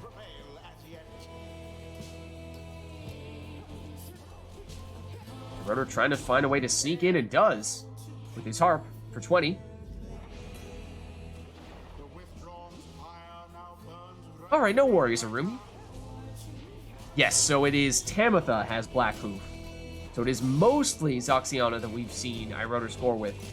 But there was at least one occasion where Tamitha was hanging out directly on top of Anor's Pyre. And if you pass the orb to a Black Hoof Exile when they were on top of the Pyre, it is technically possible for them to still score that way. Anor, oh, very dangerous there. You saw when she got the orb and started charging up that throw, the orb was wildly swinging from side to side. We have seen on a few occasions players missed throws on that occasion, but Anor kept her composure, was able to hold on just long enough to still have the orb hit the target. She does get 20 damage out of that. And that may have also been her Leeching Exile. I think it was, because she is back up to 50 Pyre Life here. Is Paleth versus Volfred. Oh, Anor tried to anticipate the cast there, but can't quite time it. Oh, nor can she there. Once again, iRotor hanging out with a Black Hoof Exile directly on top of the Pyre. That is what you need to do if you want to score with the Black Hoof Exile. iRotor now having done it at least on a couple occasions. Opportunity here for Anor. Yes, she has Numbing Gust active, but has plenty of time to plunge here with Snadra. Snadra, 20 damage, but doesn't appear to have the same leech that Lendl has.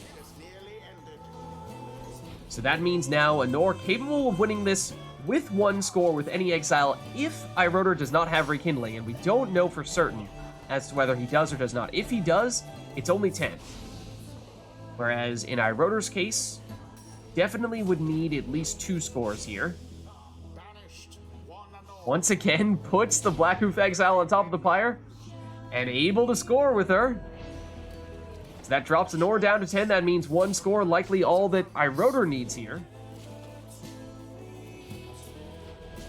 Here is iRotor on the attack with his harp, but Anor able to snuff that one out, and on the attack now with Snadra, and Lendl loses them both, though. That leaves just Vids Paleth back here. Oh, and the sapling ricochets the cast back, and there is the plunge for the win.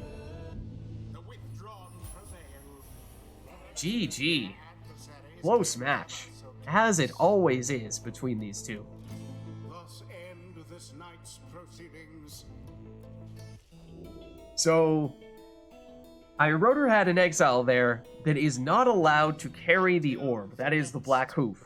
And yet, by having that exile stay directly on top of Anor's Pyre, was able to pass the orb to that exile that is not capable to actually hold the orb, and still scored with her at least 3 times, if not more, which is difficult, to say the least. I had 2 harps on her, and you had 2 nomads, and you didn't choose the setup for her. You had 2 cursed talismans on both of your harps, and you are saying that you are equal? Is it that?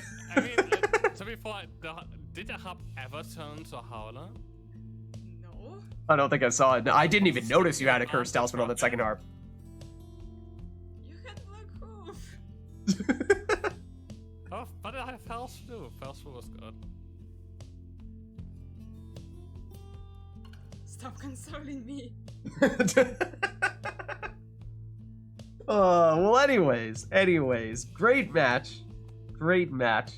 And we'll turn Customize back on, unless, of course, you guys would like to have it off for this next one. As we were saying, iRotor is looking to swap out sometime soon, so if there is anyone in chat who would like to do so, then I think iRotor is looking to make the switch. I think Arumi was saying he was looking to take a quick nap, and then afterward, perhaps, might swap in for you, iRotor. Other than that, haven't seen anyone in chat expressing interest in doing so just yet.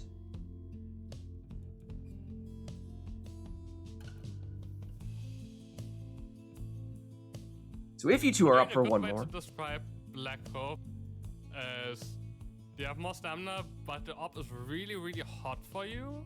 So as soon as you grab it, you just throw it away. Yeah, it's like a hot potato. Yeah. But you have it for a short moment. And that's why you technically can still score if the exile is directly on top of the Pyre when they receive the orb, because for this split second, they are technically holding the orb, and that's all you need to score.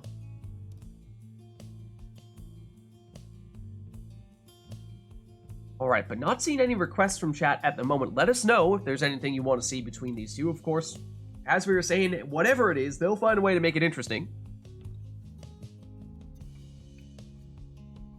Wait, I knew I was. Wait, am I blind? Choose best exile. Turn customer. Where's the arena request? Did I forget to turn it on? Hold on, I can double check. Watch out. Maybe I'm just blind. That's also an option. I was adding them on kinda last minute here. Ready? Behind the scenes. If you're ever wondering why sometimes I mistakenly don't add one, it is because these are all the things that I have to choose to turn on or off. There's a lot of them, so sometimes I miss one. Like Arena is now on. There you go. So you were right. So for those of you in chat, if you just refresh Twitch, then it should now show up. Usually you need to do that. Usually you need to refresh chat for it to start showing up.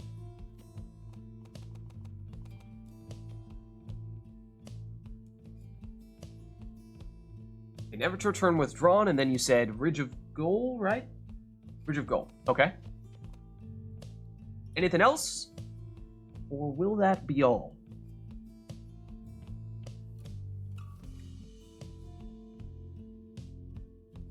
No worries, rookie.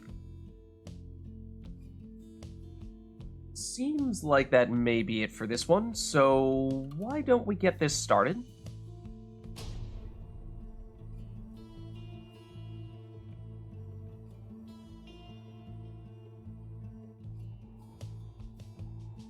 The withdrawn shall take on the Night Wings.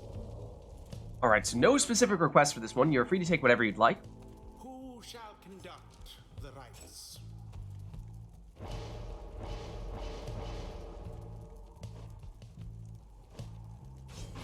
Exile. So iRotor leads off with an imp.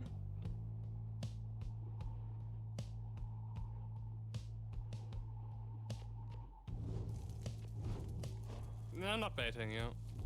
Well, I'm never baiting you, but it's not. I don't know. That sounds like what you would say if you were trying to bait her. So Nor goes with I think that was an all left side, Prayer Beads Pamitha. So again, that means Harp Salute, allowing her to switch places with her closest ally.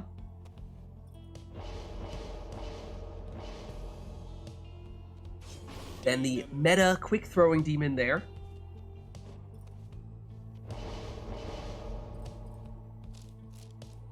Whereas a speedy demon in Jodariel for Anor. Anor says, I'm trusting you. You better not be lying to me.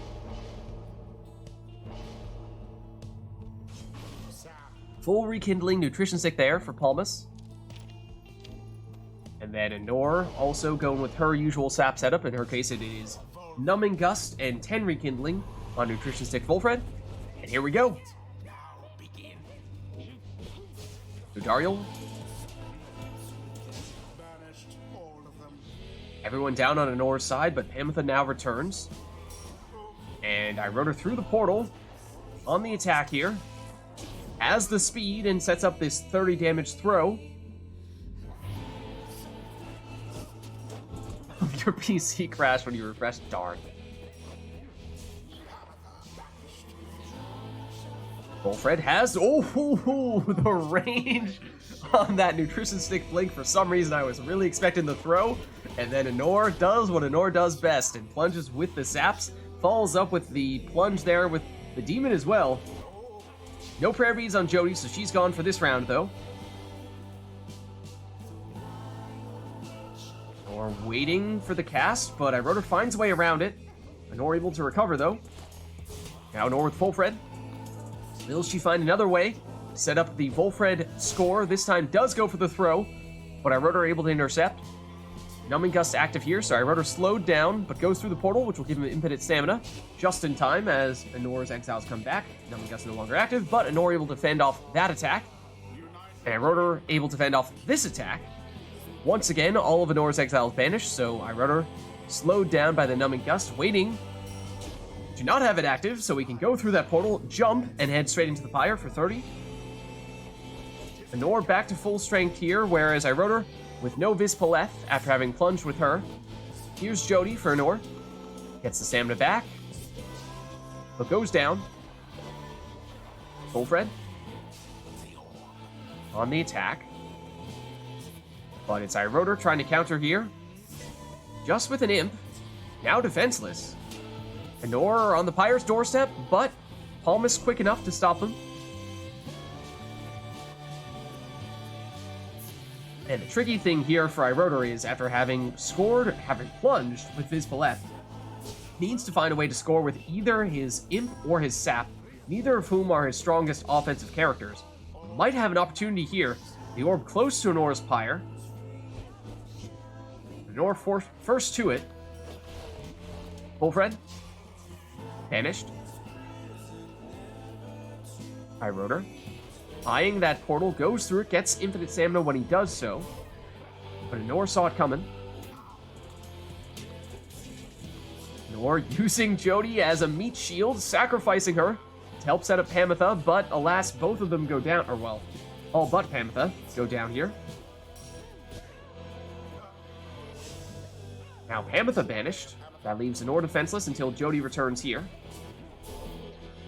She gets rid of Raji. Anor sets up that sapling on top of the portal to dissuade Iroder from using it. Pamitha. Iroder stops her. Iroder eyeing that portal. And perhaps realizes the sapling is there and says, nah, I need to find another way through. Almost down, and suddenly an opportunity here for Jody. Sets up the throw.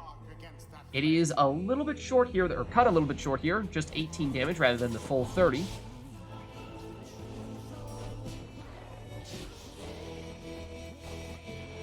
Volfred versus Raji. Both players setting up saplings. Volfred down.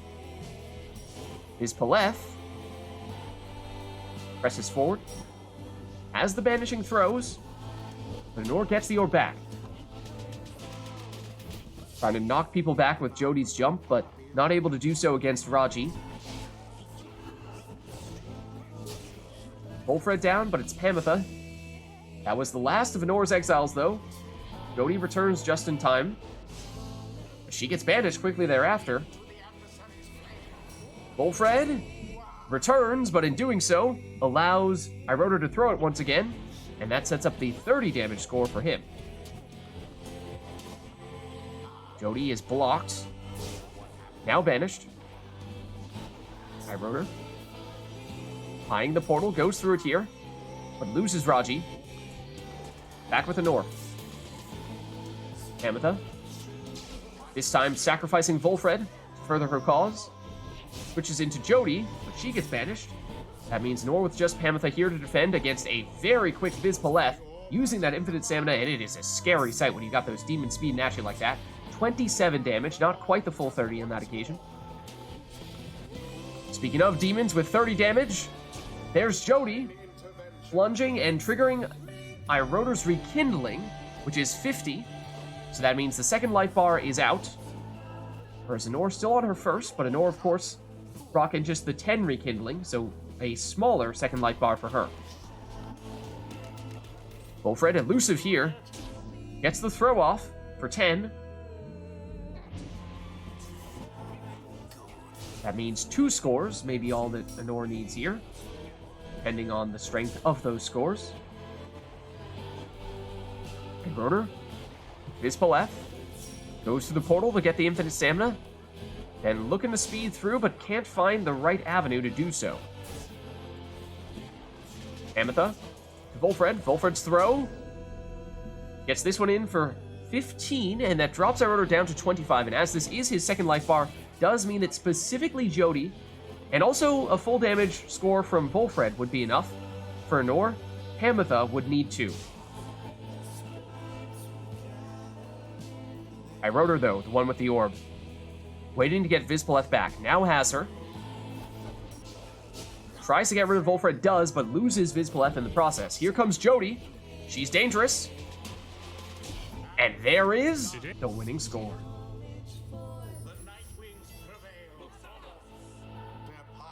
GG.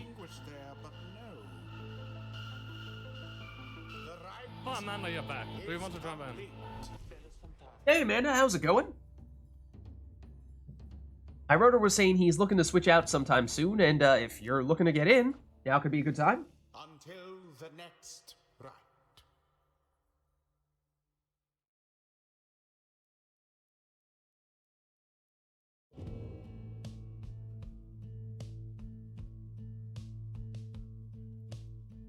Sick moves indeed. Yeah, let's just reset ourselves to the defaults before we forget. Yeah, Amanda, if you are interested in jumping in here, now is a good time for us, at least. Iroder was looking to switch out.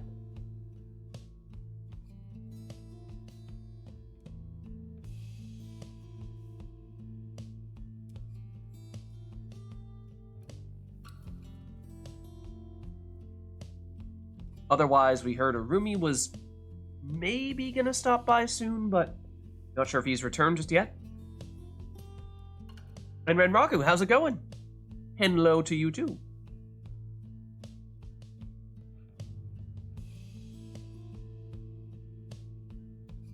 Can't follow the point system. Basically, all it is that as you're watching the stream, you will gradually generate some points. You'll just get them automatically. Every once in a while, you'll see there's a little green chest, and if you click on that, then you'll get some more points in a larger chunk. That will be available to you. I forget how often that refreshes, but every half hour or hour or something like that. And then with those points, if you click on the red circle with the white L on it, you'll see a little pop-up that shows you all the various things that you can request, and that's how people are doing things like requesting specific masteries, requesting specific exiles, requesting specific talismans, and so on and so forth. So that's our way of officially locking in a... In-game, both have standard, both have... Oh, the scores in game. Then you have talismans and masteries that may give you rekindling, so when you drop to 0, you get, instead of losing, you get Pyre life back as a second life bar basically, and or just give you extra Pyre life at the start, or subtract it from your opponent. And then different classes have different damage, and if they jump into the Pyre with the orb, or if they throw the orb into the Pyre, then they score with their damage value, or less if they don't charge up the throw completely. And different classes have different damage values. Different masteries and talismans can increase or decrease it. And then... Yeah, exactly. And if you plunge with an exile, then they're gone for the entire next round until someone scores again. If you don't have a certain mastery or talisman. If you throw, you keep your exile. Yeah, and so that's why oftentimes you'll see, even if it looks like, oh, this person could just walk straight into the pyre, sometimes they deliberately wait a second, charge up a throw, because that means they don't lose them for the next round. They don't lose that character temporarily. And yeah, no predictions today, but you are, of course, welcome to request. If you'd like to go triple crones, you can request triple crones.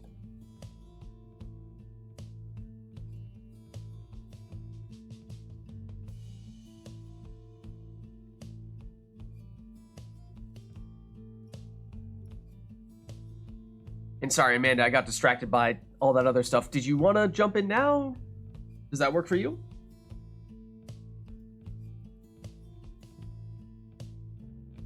We do have an exiles request.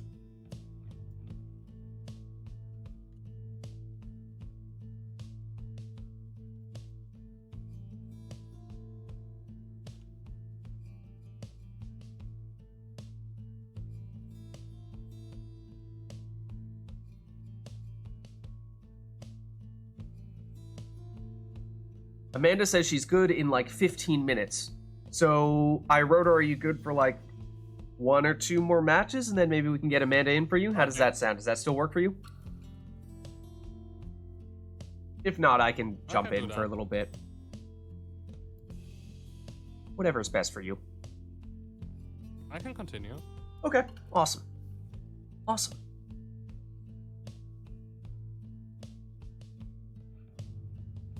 Okay, so we have a request for, is that either 2, at least 2, but possibly 3 crones? Is that the idea? Must be at least 2.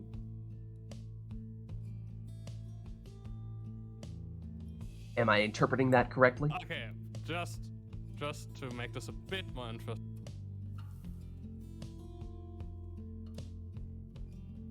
Okay, okay, fair enough, fair enough. No crone salutes, so that means nobody will be able to transform their opposing team into defenseless howlers. 6 crones in total. Okay, so 3 crones for both people. Okay, gotcha.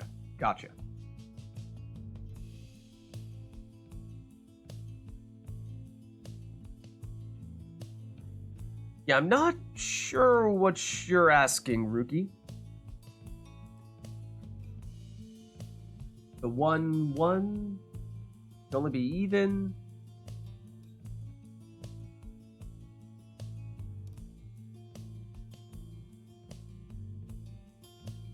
Do you mean, like, can you do something that inherently favors one person over the other?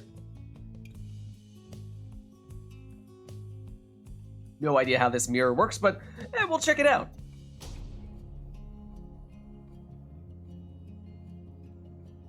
There are a few different ways you can set up your crones. Oh, and I hear water. The withdrawn. Okay, it's Follisolium. The Night Wings. Welcome. Who shall conduct the rites? Yeah, so normally the scores would start at 100 apiece. However, there are a few things you can do to change your starting amount. You can increase your starting amount with some skills. Ah, crones. Yeah, all Crone crones. reminding me. Yeah, so there are some characters that can increase your starting life using one of their skills. And so we've seen several players do that, and that's in large part the reason why you've seen people starting with things like 135 rather than 100. Those are the demons, which are the big, slow characters we've seen a lot of people take. Then the saps, which are like the tree people, those are the ones that have the ability to give you a second life bar, which is another thing that we've seen on a few occasions, where once the first life bar reaches 0, the second life bar pops up, and usually it's either just a little 10 second life bar, or sometimes as much as 50.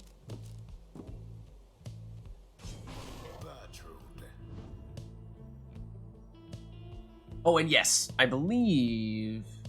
What? Have you guys only played each other twice today thus far, and Iroda won the first and Nora won the second? Twice. We had a no customized match in the middle. Oh, okay.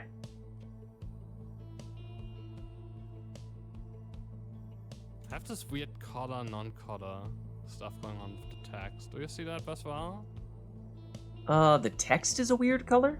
The red interact with or to make Utmild gain this mastery. For me, it's orange. Yeah, it's orange, but somewhat discolored at some point. But okay. Oh, if it that's looks what you... normal to me, I think.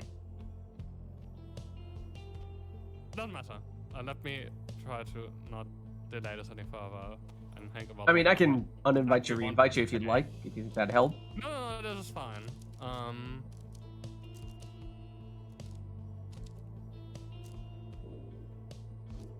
there any interesting talismans in the composition? Yeah, so you can definitely... You can go with a plunging crone, you can go with a throwing crone for offensive purposes. Looks like Anora was focusing on the defenses with her first crone there.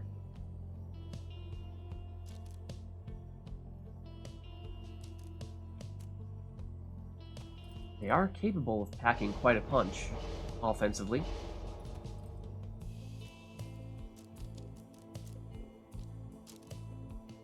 Oh, and you don't see that very often, an exploding crone. I couldn't tell you when the last time I saw one of those was.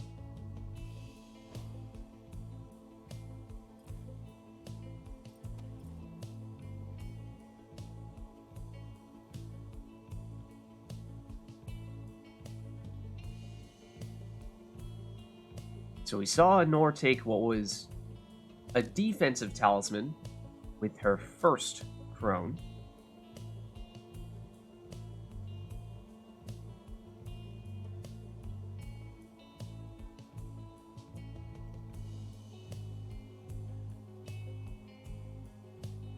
And I don't know, are crones a class that the two of you don't play very often? I feel like, obviously, I mean, I wrote her, your team is, in some ways, the crone team. I also play them more often. Also, Okay. I feel like for Anor, I don't see you play crones very often. Maybe also less the so with secret Irota. is that no one knows how this mirror is supposed to look like, because when do you play this?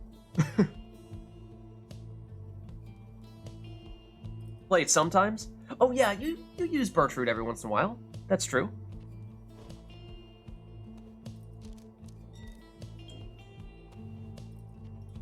So of course, Crone throws, notably, although by default, rather slow. In the case of a quick throwing talisman, which is what Iroto takes there, can certainly help to make that happen more quickly, and they are unblockable, so if you can make them happen quickly, then they are very dangerous.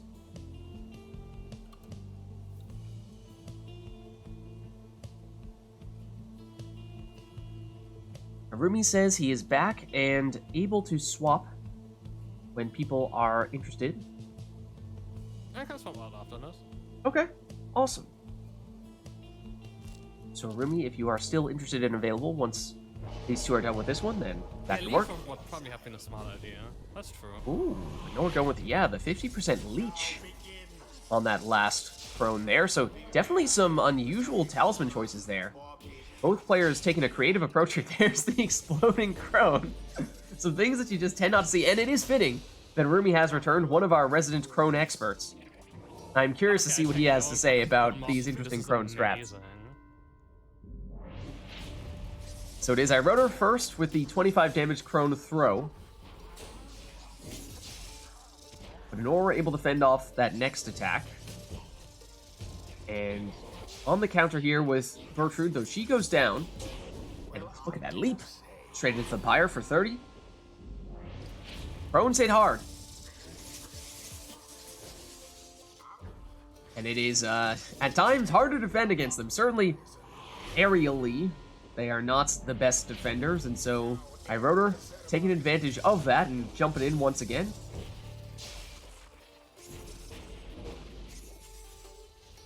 Nor back with the orb here. They do also take a long time to come back from banishment. They have a low hope value. So that means if you do lose one, you're going to be waiting for a while. But here is Anor. May have only had one crone for a while there, but still able to get the score. Rotor trying to line it up, and oh, nearly does. Anor, yeah, looks like may have disconnected or something. Hold on, let's... Yeah, she just disconnected, I heard it. Wait, let me quickly place that all back in the middle. Okay.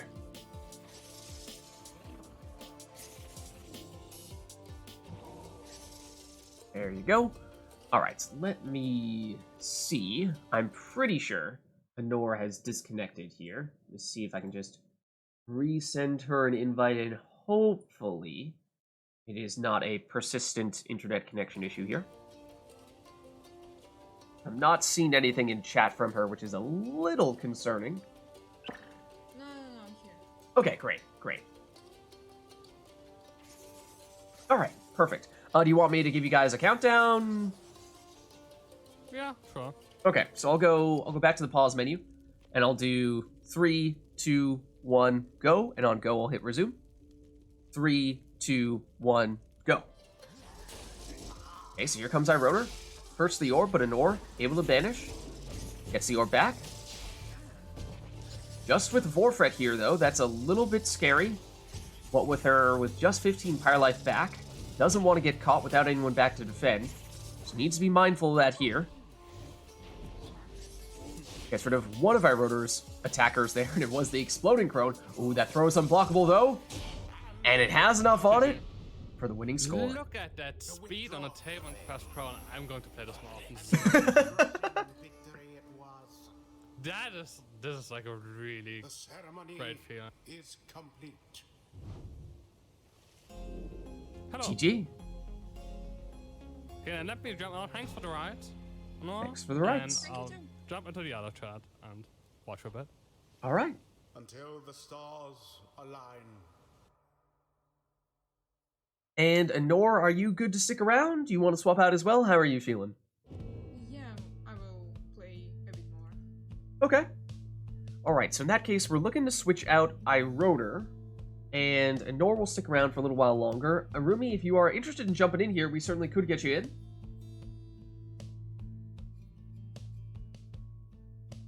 Red Raku got disconnected. Darn.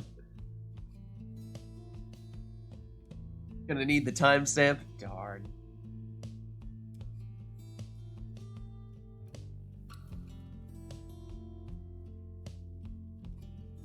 And Arumi is already awesome. Okay, let me send the invite to Arumi then.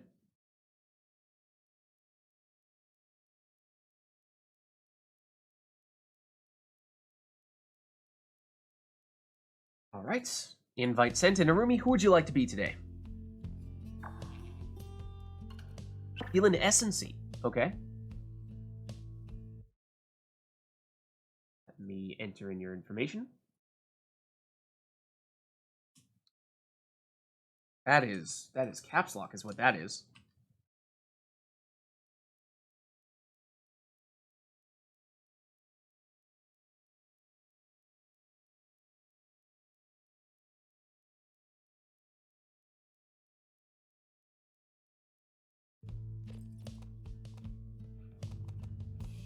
There we go.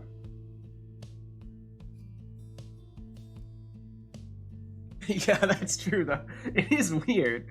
I mean, we have an Essence / Dissidence player who is perhaps our most dedicated Crone player, and yet our Withdrawn player is not a Crone person. You know, it doesn't always match up like that. But hey, it sounds like Ironer is looking to check out some more speedy Crones in the future.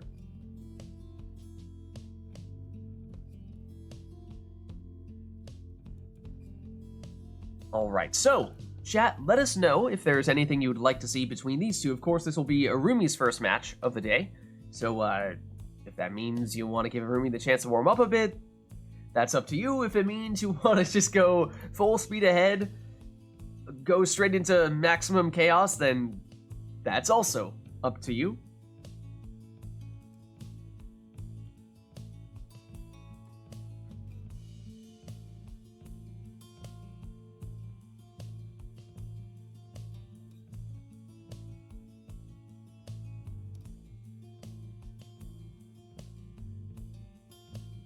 Not seeing any requests at the moment, though, so perhaps we do give Arumi the chance to warm up a bit here. So why don't we get this one started then?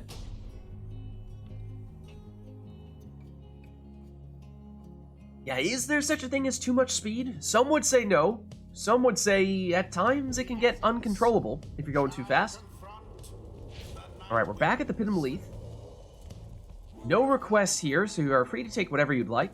Who shall conduct the rites? This is technically the Crone home arena, as we were saying. Harumi is a bit of a Crone player himself. So we'll have to see if he opts to take one here.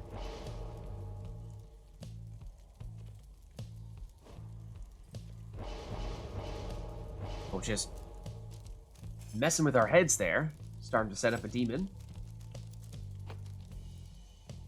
Instead goes with a Scribe Rock on a harp there for the larger aura. You don't see that too often.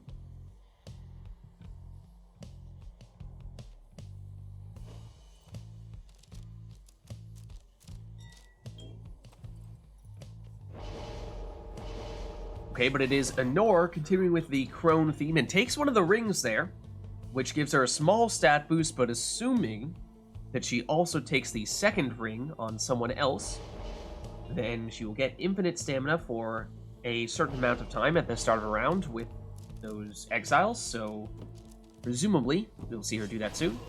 And it's a worm in the second spot there for Rumi.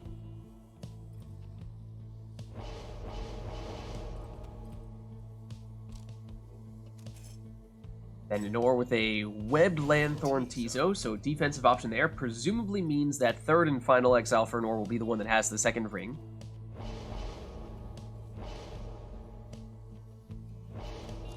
Oh, and the wrong talisman for Rumi.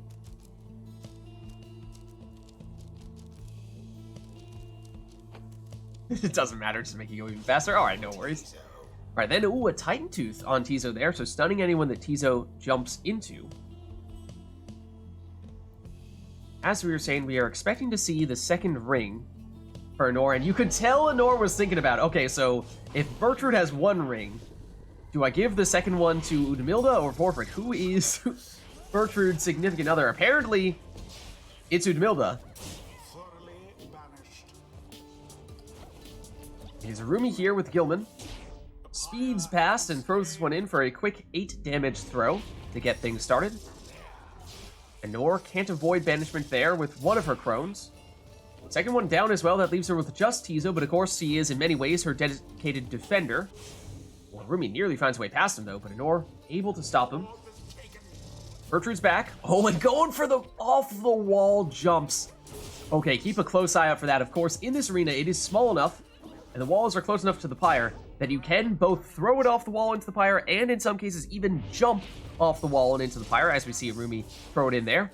So Anor seemingly going for the wall jumps. Oh, and Arumi going for the crazy pinball wall bounces there. Look at the speed Arumi picks up when he does that. Tries to throw it in at the end of that, but Anor able to intercept. So it looks like both players embracing the chaos here, going for a bit of a meme approach. Arumi throws it in for 11. I mean, you love to see it. Anor banished there. Arumi back to the speedy wall-bouncing harp strats. It just keeps on getting faster. It just keeps on getting faster. No prayer beads on Pamitha, though, means that she's gone for this round. Anor almost able to bounce off the wall into the pyre. Arumi with the throw, and it is a worm throw, which is usually unblockable. Seems like that one was short, and that is a wall-bouncing jump into the pyre for 30 for Anor. So she pulls it off there. It's beautiful. It's beautiful. I love it. Arumi trying to bounce off the walls to gain some speed, but runs into a bit of a barrier there. Dangerous portal for Arumi now. And does go through it, and does have the orb close to Anor's pyre here for an easy 15 on this throw. Anor. Now, maybe going for the speedy wall bouncing strat. Speaking of which, here comes Arumi with it. Look out. The throw is intercepted, though. Here's Anor. Yes, once again, jumping off the wall into the pyre.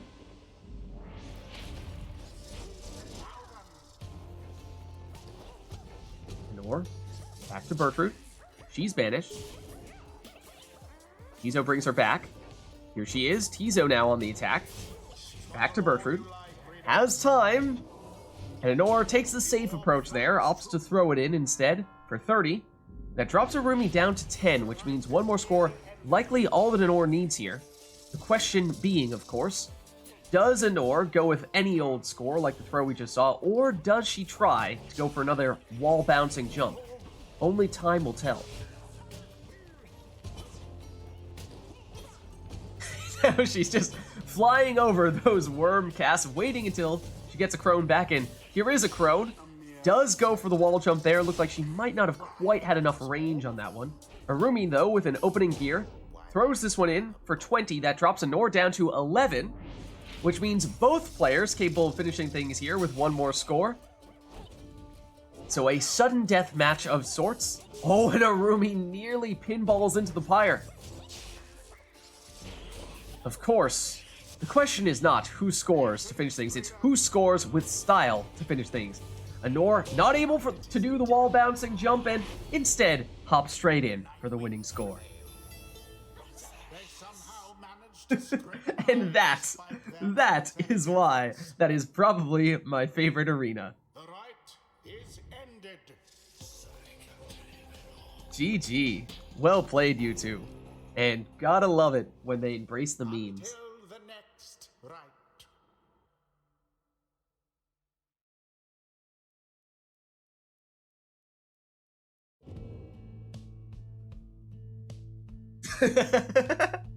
Was thinking about doing something else, but then remembered the pinball harps in that arena and you couldn't say no. Alright, well chat, let us know if there's anything you'd like to see for the next one. Hard to follow that one up, I know, but if you have anything in mind, let us know.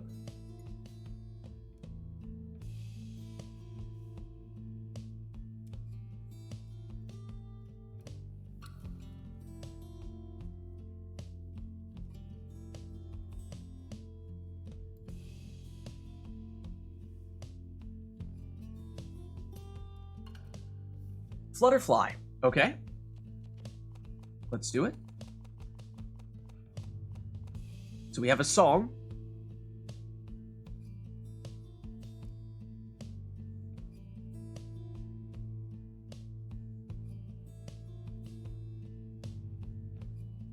Anything else, or will it just be the song? I mean, I think that was an entirely random match we saw there. Just both players embraced the unique opportunity you have to do some crazy things in the Pit of Malith.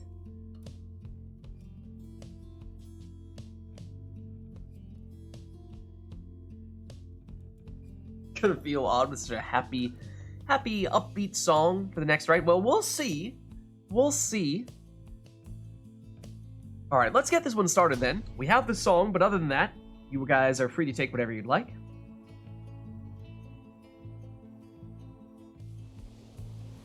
I hear water. It's the boat. The night winds. Welcome.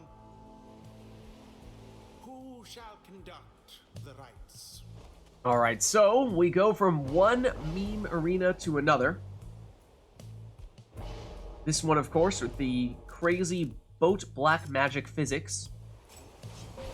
And Arumi perhaps embracing those crazy boat magic physics because it is most impactful with demons oftentimes, and we see both players leading off with a demon.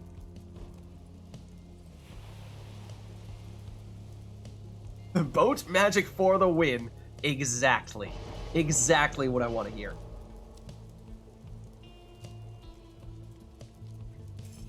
Now, if you are going to bring Orlek, of course, he does have that 30-second respawn time, so Arumi going with the Web Lanthorn to help cover for Orlek, having a way to potentially get him back, so he doesn't have to wait the full 30 seconds every time.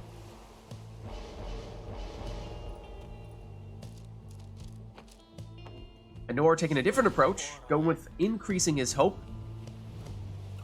And it is pretty significant. It cuts it pretty much in half. In fact, less than in half, or better than in half. Going from a 30-second respawn time to an 11-second respawn time. That is a huge difference.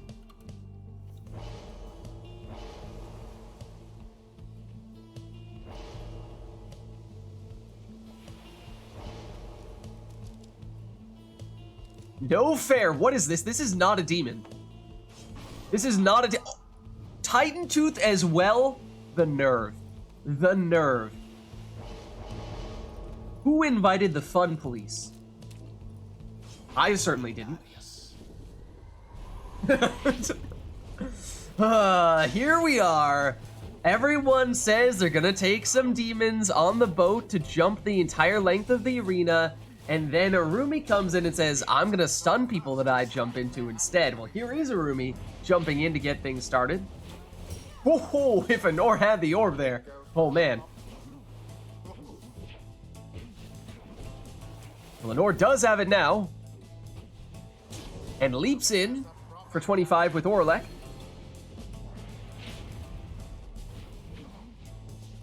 Anor now with Jody. Blocked. Arumi with it now. Orlek. Gets banished before he can make it in. That leaves Anor with just Iggy at the moment. He goes down. Anor currently defenseless, that means. That is the weakness of those demons, is they do take a long time to come back.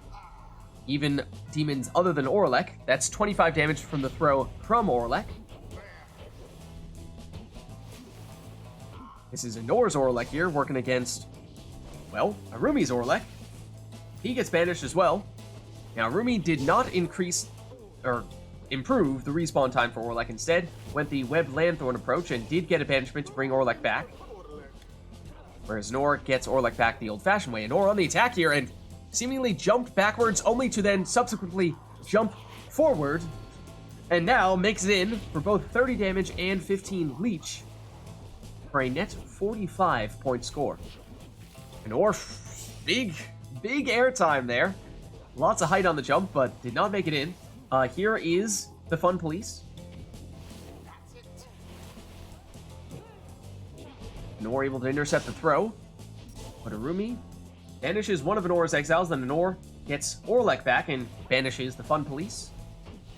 Orlek going back for the big jumps. Only the biggest of jumps. Oh, Anor's going for gold. Look out. Look out! Oh, a little off target. A little off target. Looked like she had the range on it, though. Arumi commits an unspeakable atrocity. Anor with Orlek, blocked. Orlek versus Orlek. Oh, and Anor nearly picks up the orb and plunges straight in one fell swoop, but gets it soon after and just waltzes on in after that. That means Orlek is gone for this round for Anor, after he plunged without prayer beads. So at best, Anor at 2 characters here, at the moment just 1. So needs to be careful, because as we were saying, those demons do take a long time to come back from banishment. Oh, but doesn't matter here. Plunges for 30 and leeches for another 15.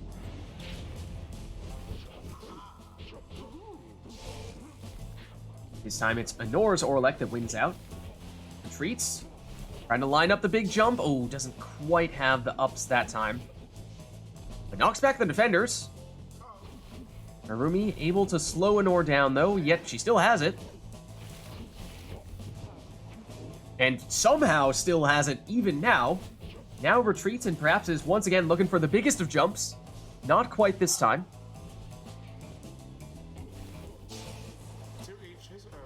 Once again, a double demon banishment. Anor losing Orlek, but as we were saying, Anor actually has a reasonable respawn time on Orlek after taking the Hope Egg with him.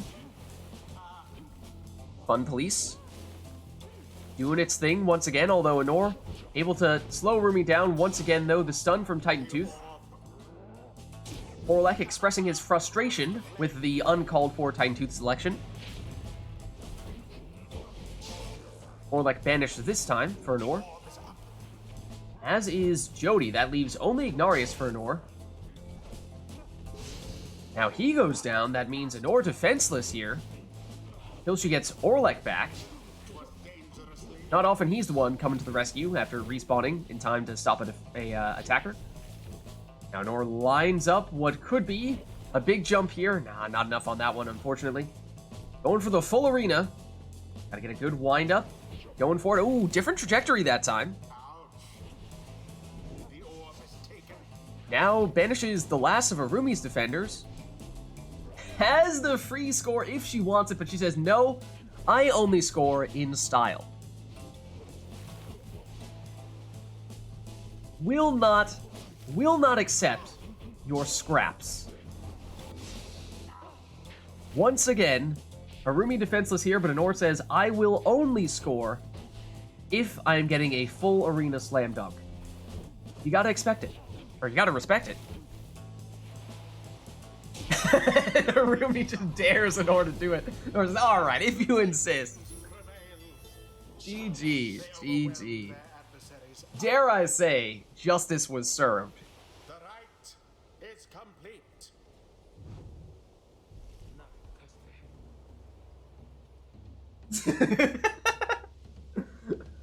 I don't know. I don't know if it's BM. Until the stars align.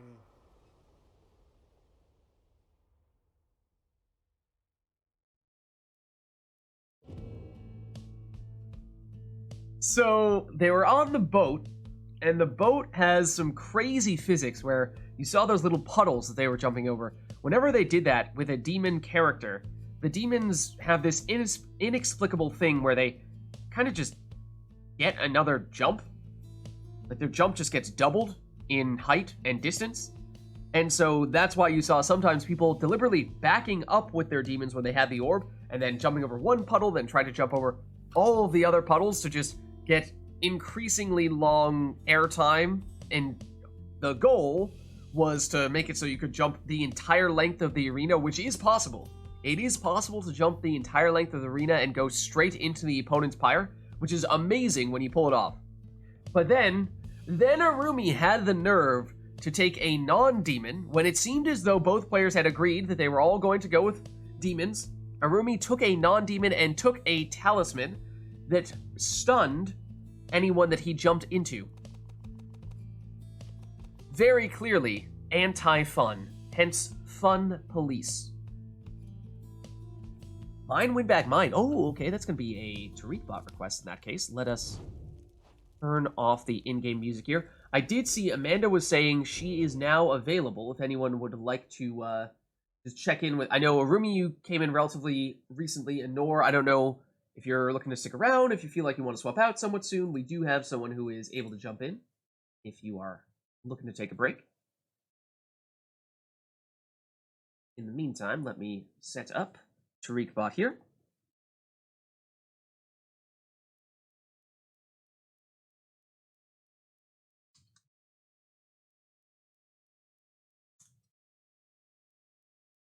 Oh, I misspelled it. That's why it's not doing anything. That's why.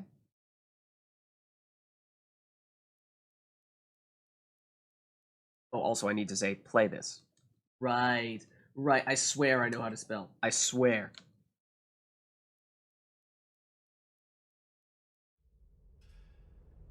There we go.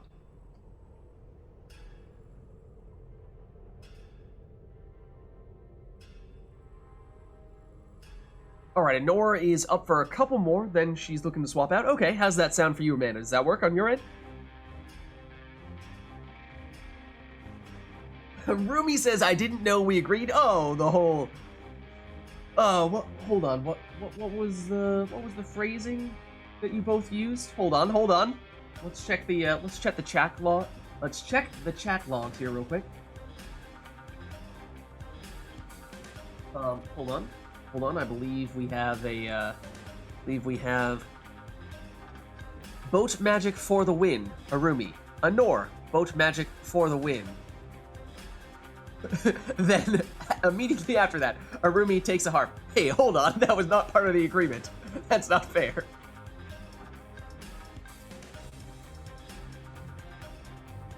There was, I would say, an unspoken agreement, although it was arguably spoken. It was implied, at the very least.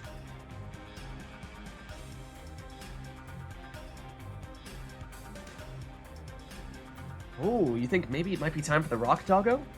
Okay. Let's see, so we had the song request. Was there, as I was looking through all that stuff, was there something else we had coming up for this one? Or is that all?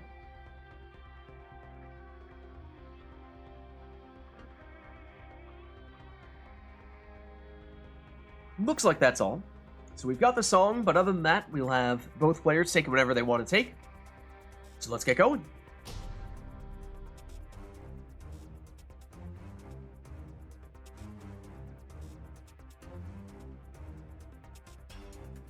The essence shall confront the night wings. Welcome. Who shall conduct the rites? Yeah, I don't know. I wouldn't call this the calmest Bastion song, but I probably wouldn't call it one of the more raucous ones either. It's, I suppose, somewhere in the middle. I mean, this part, it starts to kick up a bit. But Arumi says it's reason enough to go with the rock dog, Barker. Perhaps another unspoken agreement here. A cur on each side.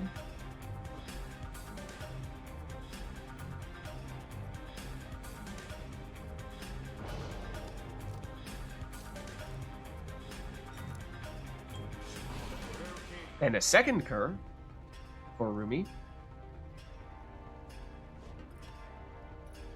Not sure if Anor saw this coming, what may perhaps turn into a triple cur showdown. But we will see if Arumi goes for a third cur on the next selection, and if so, does Anor choose to match, or does she say, I did not agree to that? I was up for one cur, but not three. We shall see.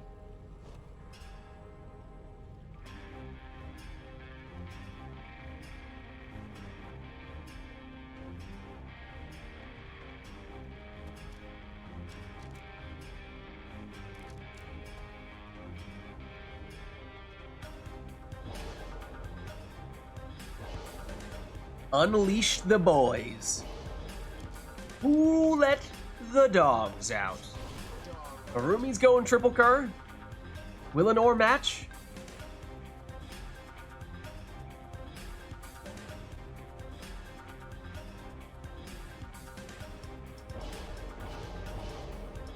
Big boy Tomber.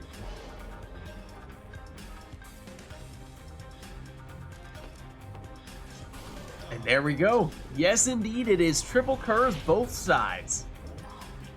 Anor first one's the orb here, but she gets banished. So a very offensive setup, of course, for both players. Or with the curs primarily being more offensively oriented of a class. Anor plunges here for 20. We did see Anor and also Arumi here, I believe, take the larger aura, which is perhaps a way to make up for the general lack of defenses that the curs otherwise have. Anor, once again on the quick counter here for another 20 damage plunge.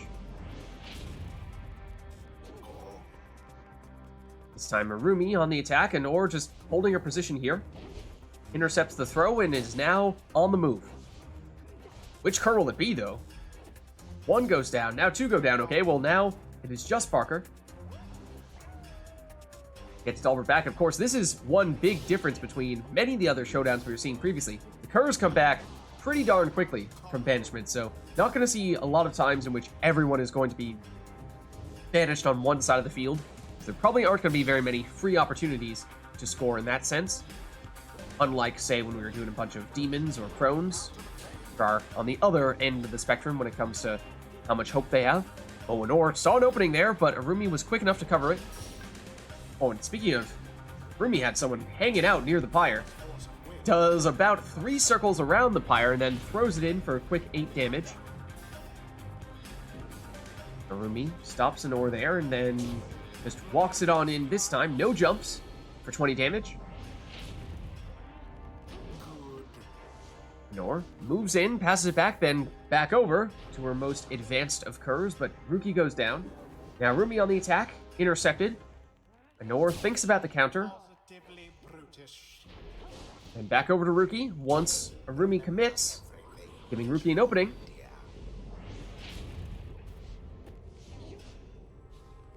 Arumi with Barker. Sneaks in. It's that question anytime you see a cur running at your pyre. Are they going to jump, or are they going to go all reverse psychology on you and deliberately not jump and watch as you go flying over their heads and they sneak in under for a score? And This time, Arumi does jump, does plunge for 28. That means extra damage on the talisman. That drops Nor to 24. Of course, normally Kerr's only capable of scoring for 20, but in the case of Arumi's extra damage on the talisman, that Kerr, Ruki, who is currently out for this round, would be capable of finishing it with 1 score, but it's not going to happen this time. As I said, he's out for this round. So we'll see what approach Arumi takes here on the attack with Barker. Speeds past 1 defender. Ooh, went for the quick throw, but it's intercepted. Now Nor with an opening. Her throw is quick enough to make it in for 15. That drops Arumi down to 25. I don't recall as whether Nor took any damage increasing talismans, because if she has not, then she will still need 2 scores here. But Arumi does have Ruki back. He did just go down. But if Ruki is to score, that is all Arumi needs here. He is capable of finishing it with 1 score. This is Dalbert. He jumps in. That's just 20. It was Ruki who had the most damage, so that means, of course, any score at this point would likely do the trick for Arumi. And what? Nearly just walks into the defender, seemingly does, but does still find a way to make it in for the winning score. GG. The ceremony is complete. That tiny Pyre at the end.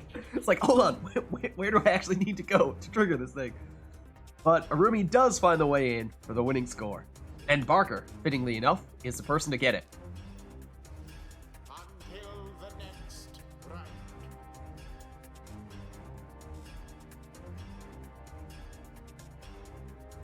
Yeah, that's a good point. The Kerrs have enough hope that the Astral Eye downside isn't too bad. I should be curious to see how much what their respawn time is with the Astral Eye. And then the damage, I mean, they're certainly capable of scoring very well, and just getting extra damage on them is a nice luxury to have. But let us know, chat, if there's anything you want to see or hear for this next one. Otherwise, I will usher Tariq Bot out of chat.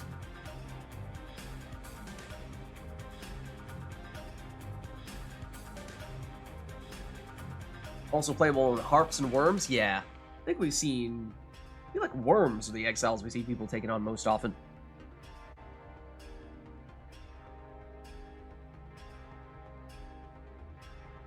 Okay, we have Customize off, and we have another Tariq Bot request, a different one though.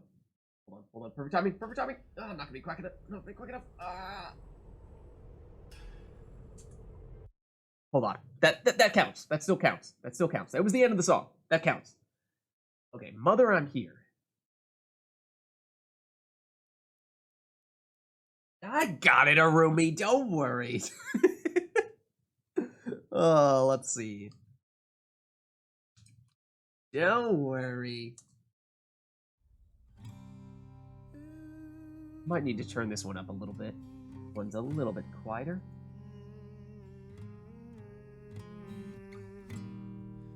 There we go.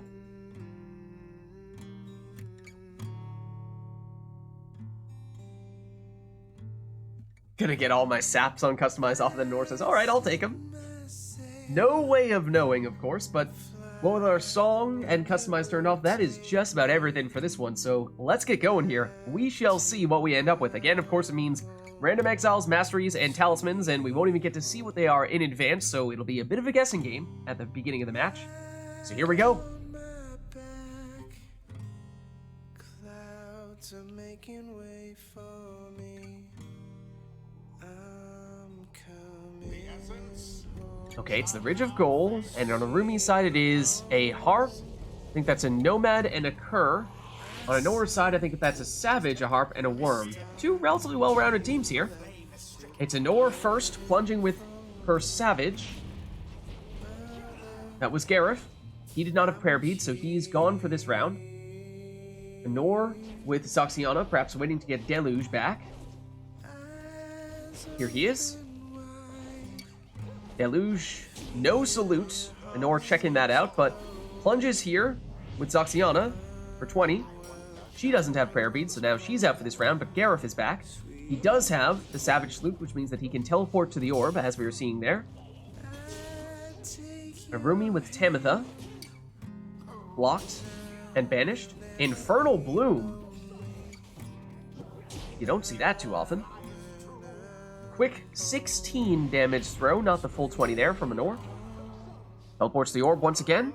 Throw intercepted. Rumi. Oh, I think Anor does have the Harp Salute, but does not have the Worm Salute. So she has 2 out of 3 salutes in that case. Obviously, you just saw there, the Savage Salute. Rumi has a Speedy Barker there. Has at least 2 jumps. That's only 15 damage there. It looks like he is all left side. So he should have 3 jumps in that case. When Rumi looking to harp push his way in, just falls slightly short. Lendl. Oh, look at that teleportation from Gareth. Takes both of them out. But an opening here for Anor to throw this one in with her worm for 15. Yeah, does the Savage have... What does Anor's Savage have? Yeah, there's Lucky Break on Barker. I believe he is, in fact, all left side. That means triple jump, extra speed, and if he gets banished, he can come back from banishment more quickly. But he does not have the extra 5 damage, which is one thing that he's missing that we oftentimes do see on Kurz. Likely saw a lot of it in our previous matchup. There is Tamitha, Harp pushing her way in for 20. No prayer beads on her, though. She's gone for this round. Ooh, and Barker just barely avoided banishment there. Not this time, though. Rumi currently defenseless. Anor chooses to move in. Oh, Righteous Flame. That's 10 leech with her harp. So 20 damage, 10 leech means net 30-point score there. That's big. Rumi jumps in there with Barker. As we were saying, just 15 damage, not the usual 20 that we usually see people take. But, oh, and Rumi just hops in and says, all right, I'll just take that orb real quick. The interception there, and we are functionally tied here. As Rumi plunges for 20, takes the lead in doing so, and means 1 full damage score with anyone other than Barker would do the trick. But as we were just saying, Barker at most has 15 damage, not the usual 20. Oh, Typhoon Bottle? For Anor as well? Didn't catch that.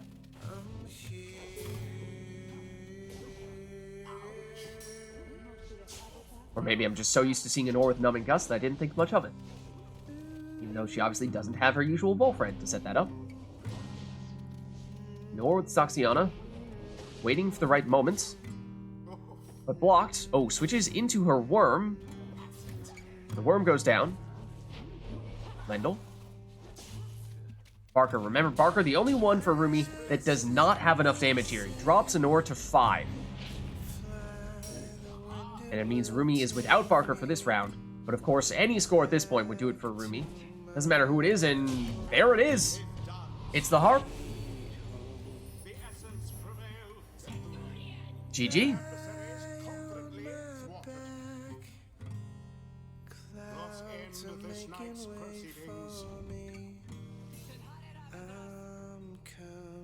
All right, well played. Until the stars align. Thanks for stopping by, Anor. Pleasure to have you as always. So Anor is looking to swap out here, and I think, Amanda, if you were still interested and available, we'd love to get you in here.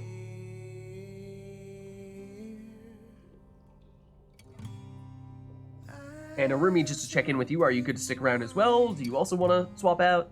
How are you feeling?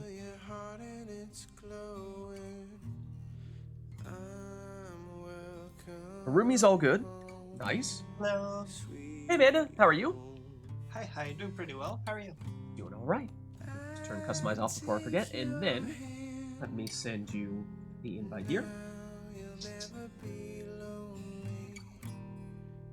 All right, invite sent. Let me set up your information as well. Will it be Beyonders for you today? What are you thinking? Yeah, I'm gonna be Beyonders. Nice, nice.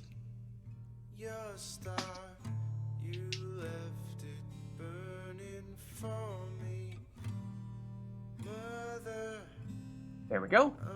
All right, let's switch you back over to controller. There we are. Oh, hold on. Perfect timing. Is that technically the end? That is the end of the song. It just loops very quickly. I was not fast enough. Sadness. Sadness indeed.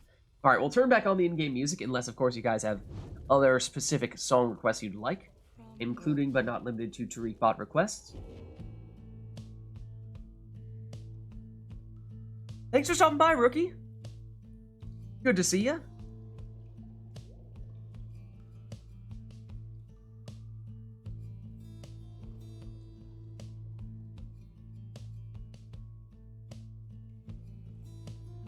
Alright, and do we have anything in mind for this matchup between Arumi and Amanda, or do we want to give Amanda some time to warm up here? That would I don't be know, very kind of the chat. I think people have been pretty merciful today. Last week, people were merciless, but I think this week we've been Yeah, pretty forgiving. we definitely haven't played in a while, Rumi. I can't remember the last time. I can't remember either. You guys didn't match up at all in the tournament? Nope, we didn't. No, okay. Probably before then. Yeah.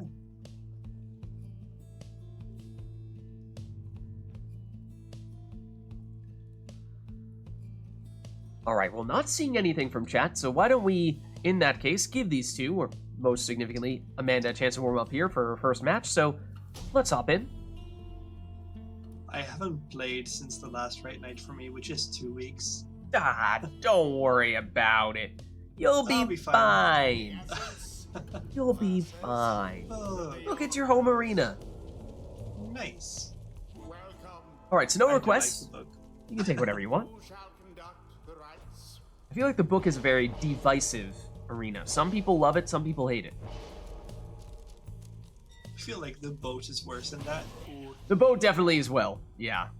I mean, I don't know if there's actually people who enjoy the boat, but you know. Excuse me? Excuse me? Boat magic is wonderful. Thank you very much. Mm-hmm.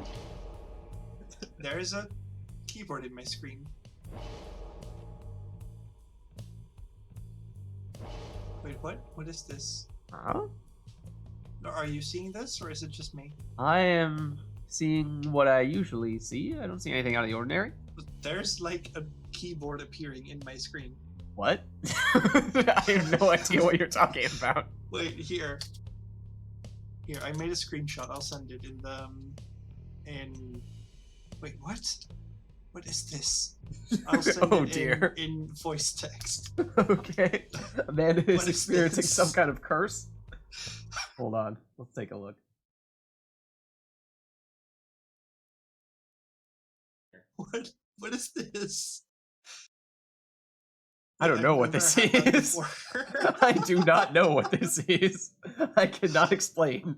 Wait, I am not sure. I can see Fader type what happens if you just hit and then the rest falls away because the keyboard, so I can't see what he wrote.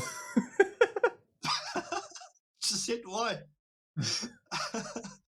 Just hit done?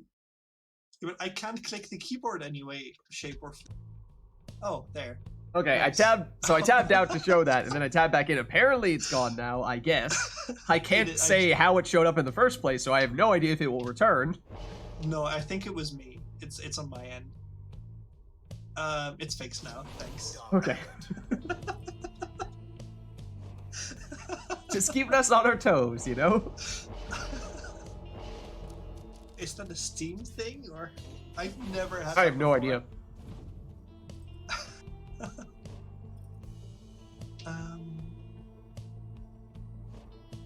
More courage is more better.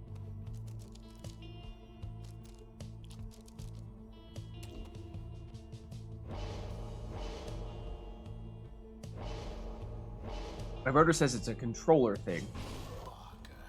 Oh, cool.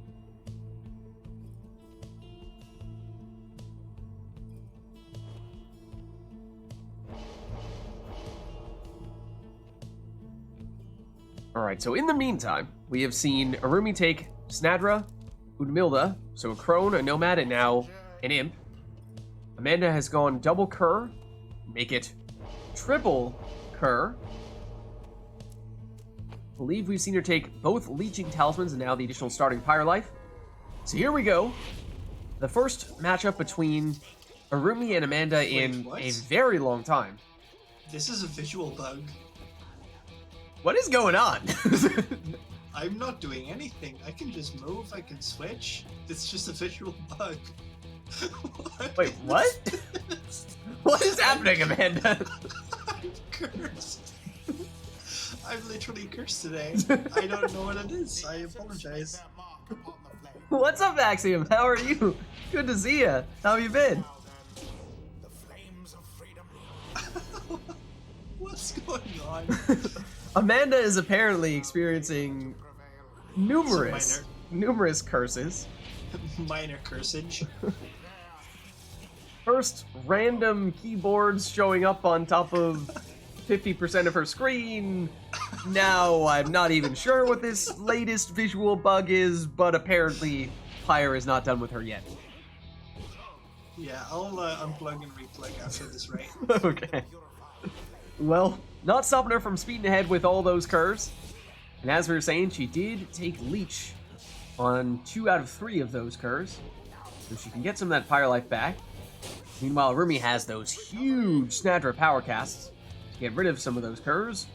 But as we were saying in a previous match, the curves do come back quickly from banishment, and so Rumi doesn't have that much time. Just an 8 damage throw there, but Amanda back at it, plunging for 20 here. Oh, but Arumi has the Crone Salute, turning all of Amanda's characters into defenseless howlers, giving him what is more or less a free score here for 30. But still has a lot of work to do. And Amanda only needs 1 more score with those curves. Big banishments there from Messenger Imp.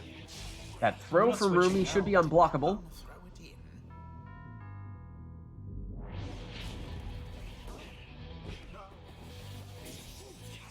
Yes, so Axiom, we have, since you were last here playing Pyre with us, we have modded the game such that we have changed the colors around, making it so that it is easier to distinguish between your different characters. Oh, and look at that comeback there from Arumi. Oh, well done. Good game. GG. I just replugged. That was very close, yeah. The rite is done.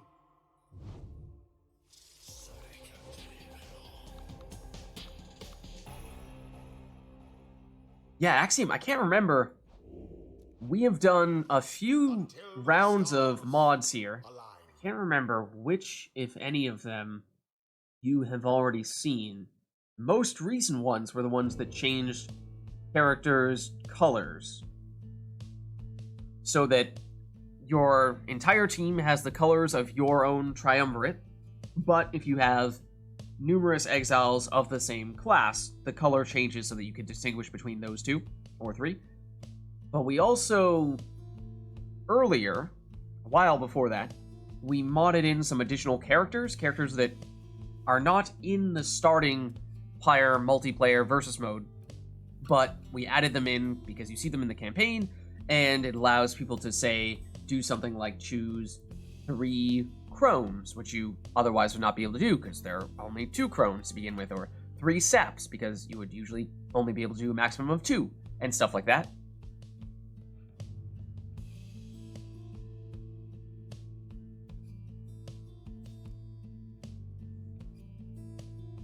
Is that a... Am I seeing the previous mother I'm here?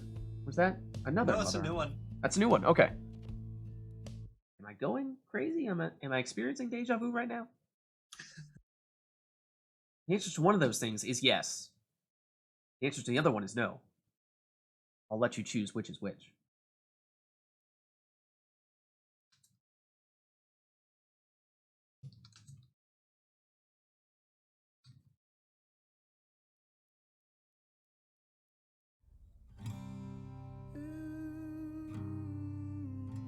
There we go.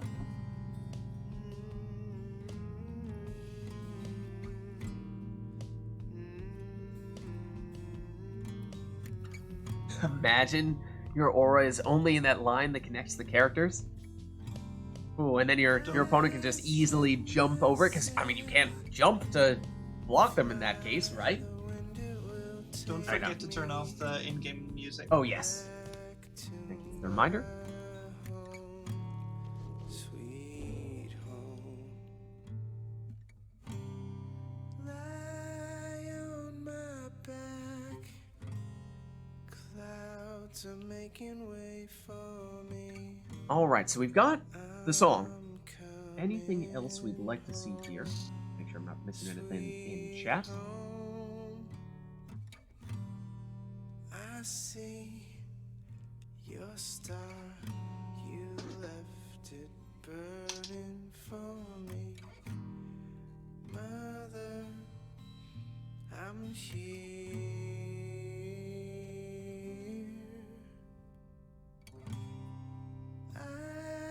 Alright, only seeing the song though, so why don't we get this next one started then? And we'll have our players take whatever they want to take. Welcome home, sweet home. The essence shall take on. Okay, it's the spring.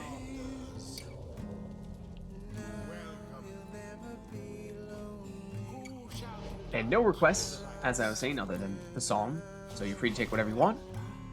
Arumi goes with the legendary Harp Talisman, so pseudo prayer beads. If he's flying, he will get an extra 5 damage when he plunges, and has a 50% chance of coming back from banishment. So a 50% chance of the prayer beads effect to occur.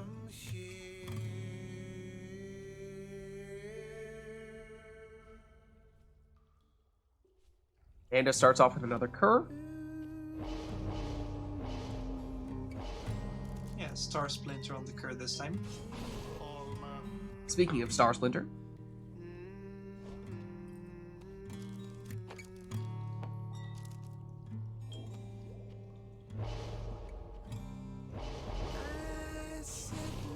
now it's banishing throws on Ulmer in the second spot there for Amanda.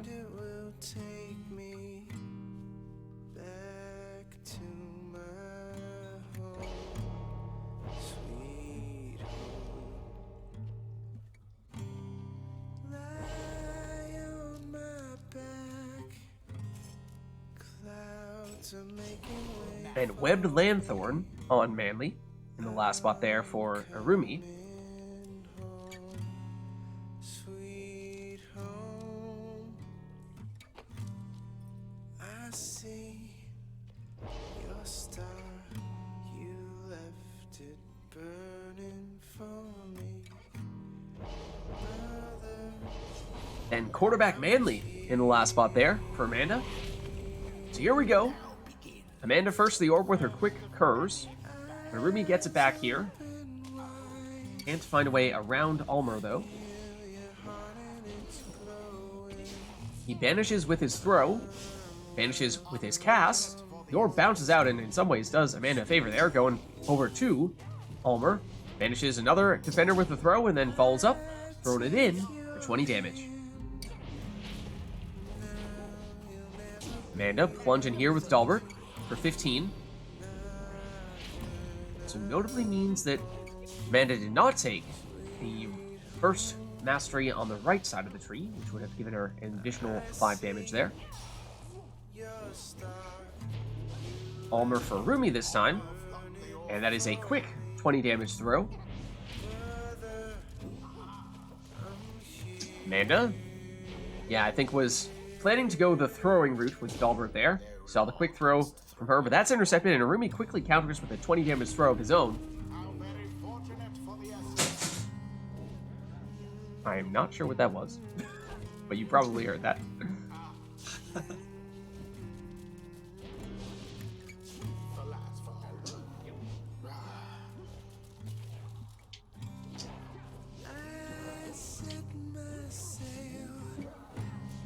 Throw intercepted.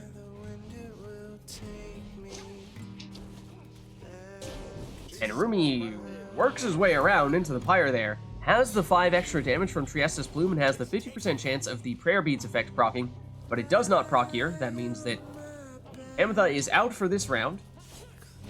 Amanda's counterattack doesn't have enough time to do anything with the orb there. But has it back with Dalbert. Remember, that is a quarterback manly, which means he has serious throwing range. Yes, can definitely throw it in from there. In fact, that is not even a full damage throw. Just 23, not the full 25. So it's a very throwing-centric team for Amanda here. It's quick throws for Dalbert and the range throws from Manly. Oh, Rumi. Quick jump, quick throw, but the throw is a little bit off target. Palmer. His throw banishes, so yeah, actually everyone has banishing throws, or everyone has a special type of throw. And that time, Palmer just teleports to the orb, which happened to have been directly on top of the Pyre. Quick follow-up there with Dalbert. And that drops Rumi down to 7 Pyre life. Now, does have a sap, so there is a chance he has some rekindling here. But if not, then that means 1 score may be all that Amanda needs here. But it's a Rumi plunging for 20, and that drops Amanda down to 15. Amanda also has a sap, but here is the rekindling for Rumi. That is his 2nd life bar now, and just 10 on that means that now next score for Amanda would likely be all she needs.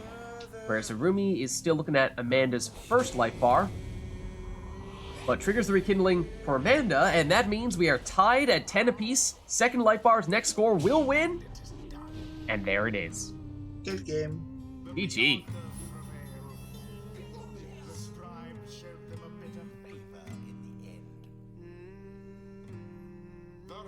That was so close as well. That was really close, yeah. Nice. Well done. played. That was so close.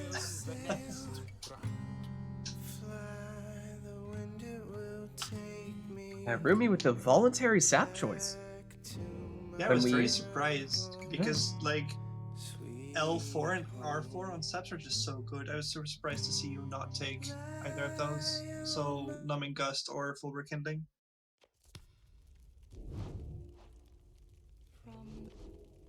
Alright. Got the in-game music back on here. I thought... Wait, Anor, didn't you, at one point in time, you had made a song request that you had put in the queue, and I don't think we ever got to. No, that was for the next one. Was I it? didn't skip Okay. Or anything. Yeah. It's Build That Wall. Okay. For some reason I thought that was a while ago and I just totally forgot about it, but okay. This one.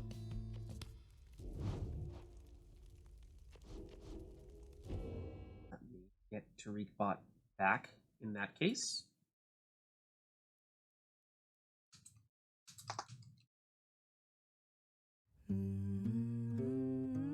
There we go.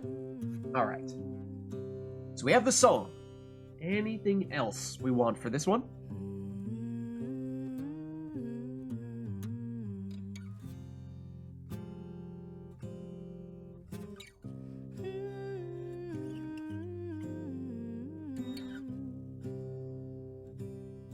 I dig my hole, you build a wall. I mean, now everyone's just going to be distracted by this awesome song. Dig my hole, you build a wall. So while everyone is enraptured by Ashley Barrett's smooth voice, I suppose we just get this started here. Rumi says probably 1 or 2 more matches for him. So heads up in chat if there's anyone who is looking to jump in here. Then we'll be looking for someone in the not too distant future to replace Arumi.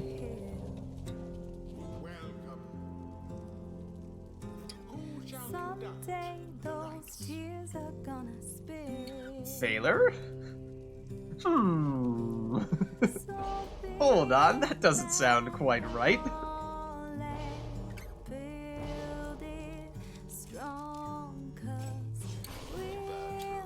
Alright, that is a Prayer Beads Bertrude there, so a Plunging Crone from Arumi. Leave one of his preferred setups. Speaking of preferred setups, there is a Leeching Cur, which is definitely one of Amanda's preferred ways to go. Right, wait a second. Hold on. That's not right. Then a Webbed Lanthorn Harp there in the 2nd spot for Rumi. Amanda doubling down on the leech.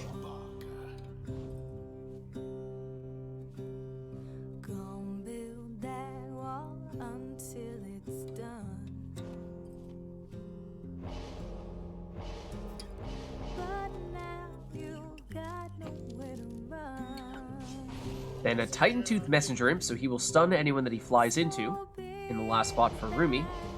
And last one for Amanda. We've seen her do this at least once or twice before. Triple Curs. Then Right Light means 20 Rekindling. So bear that in mind. Even though Amanda does not have any sap, she does actually have a second life bar. And Triple Hops. Very quick hops, but makes it in there for 20. And Rumi, remember, has Prayer Beads on that crone. So looking to plunge with her. That's 30 damage, and Gertrude will come back, but not quickly enough to stop Amanda from plunging here for 20. And remember, Amanda has Leech on 2 out of 3 of her Curs. I just got the cur back without having prayer beads. How wonderful. I just noticed that you have 3 Curs, Yeah, even that though I don't think you happens. took Prayer Beads. And you Yeah, that plunged. happens if you plunge during your invincibility. It's only possible on the book with curs, I think. Huh. One day that Interesting. gonna fall. Gonna build that city on a hill. Here's Dalbert. Has just enough to make it in at the end of his last jump there. Build that city on Yeah, if you score fast enough, it works, is what Phaler says. Yeah. someday those tears are But that is the last of Amanda's Curs here. Rumi can just speed in with his Prayer Beads Crone. That drops Amanda down to 30, which means one more score from the Crone would trigger that Rekindling. But remember, yes, Amanda did take Rekindling, and after that score there, Amanda only needs 1 score from her Curs to finish the job. But Rumi uses his Crone Salute, although those Curs come back quickly. And so Amanda may have already gotten through the worst of it. It is no longer an automatic score. As you can see here, Amanda is now with the Orban on the attack. And because those Curs come back so quickly, it is not easy to keep them away. That time, Crone was blocked, although she banishes the would-be defender. This time Rumi goes for the throw. That is unblockable. And that... Oh, and Amanda leached back. Yes, so now that is not enough damage to trigger the Rekindling. That was big, although look at this. Banishes everyone now. So Rumi with time to throw, and this will trigger that 20 Rekindling we saw Amanda take with her last Cur. So that means next score for Rumi would work, next score for Amanda would work, and we are tied up at 20 Pyre Life apiece. Oh, Amanda nearly makes it in there. Here's Rumi on the counter. Amanda able to block. Oh, but Rumi's still standing there. No, now Gertrude down. Rookie. He goes down. Here's Barker. He's blocked and banished. Gertrude for Rumi. Not quite. Positively brutish. Rookie. Parker. Oh, just got the trailing aura there. Gertrude. Blocked on her jump. And Amanda takes the orb back from Rumi and plunges for the win. Good game. GG. They somehow managed to scrape by despite their adversaries' efforts. Alright, and Rumi says that'll be his last game of the night. Well, thank you for stopping by, Rumi. Great to have you today. Yeah. Until the stars align. Right, one more for Rumi. Oh, one more. One more. Okay. I see. This upcoming one will be your last. I got you. Alright, so once again, that means if there is anyone in chat who would like to get in later on, then let us know. We're looking for someone to replace Rumi soon. And at this point, I think we're late enough in the right night that we could probably get someone who's already played back in and just try to get someone who has not yet played Amanda. Imps, imps, imps! And the Isle. Alright. We can make that happen. Oh, hold on. Oh, no, that wasn't the end of the song. Also, I didn't do it quickly enough anyway.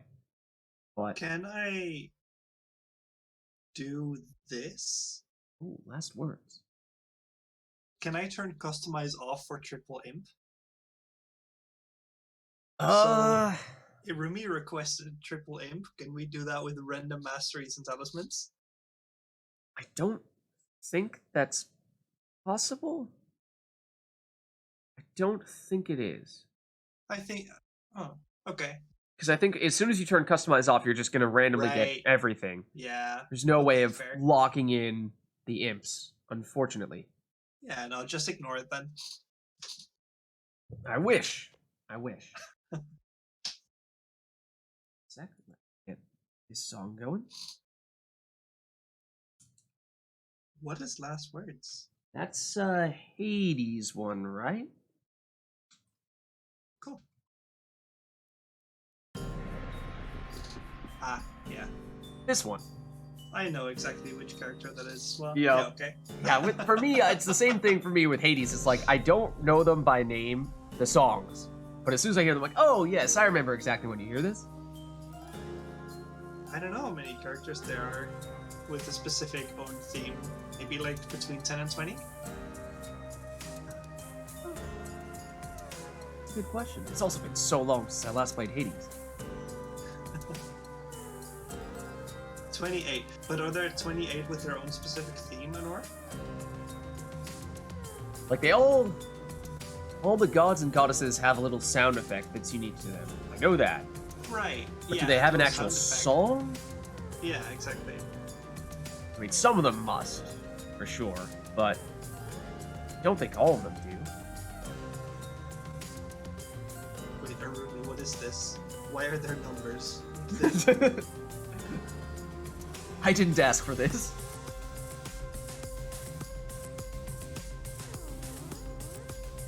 Oh, I Oh, thought the chance of you were getting all talking imps. about Okay, imps. that's totally Oh, different question Never mind. you're answering there. Completely misunderstood the question. My bad. Okay, I now mean- I see what you're saying, though. If we really wanted, we could use the bot to randomize everything, but that's so much of a hassle. That's not. Yeah.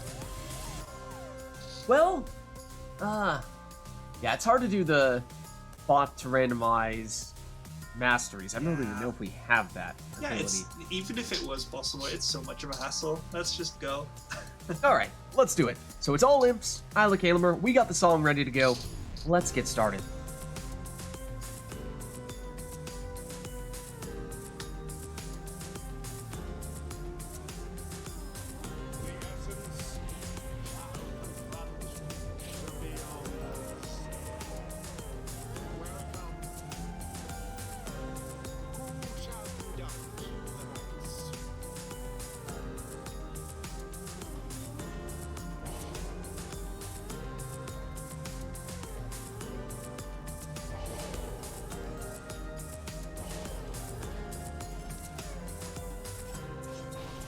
So Arumi starts with an offensive Tizo there, taking prayer beads at the extra damage.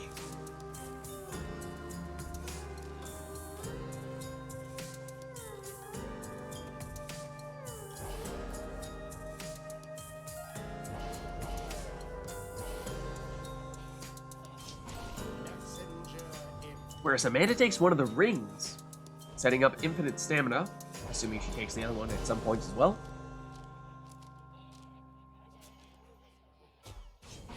Messenger imp. Yeah, that's a pretty low chance for all imps. It's a pretty low chance for all imps, it sounds like.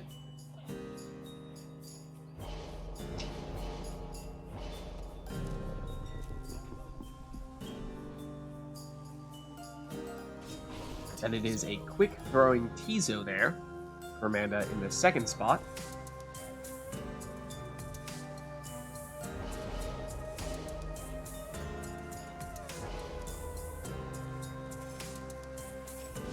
Last one for Rumi is a Webbed Lanthorn Raji.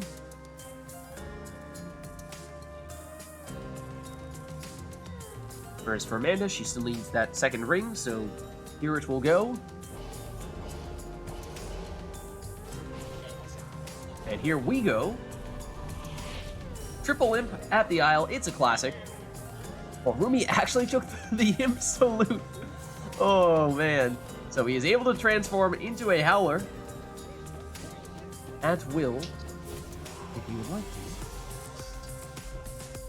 Amanda has the portal, goes through it here, as that scary, black, ghost-like Beyonder demon that is an imp, apparently.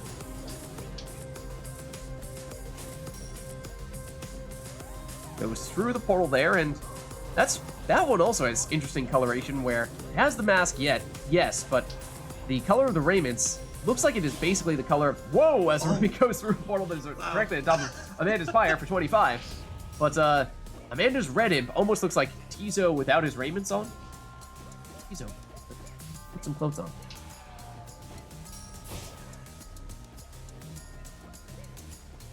Not gonna lie, not sure what's going on. Well, there's a lot of banishments, as is often the case with triple imps. Like this imp right here.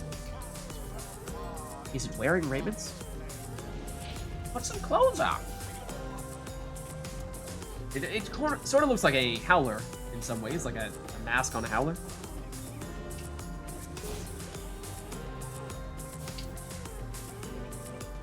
Oh, I don't have the orb. Never mind. Now you do. Well, now you don't. Arumi has it back. Tizo on the attack. He's stopped.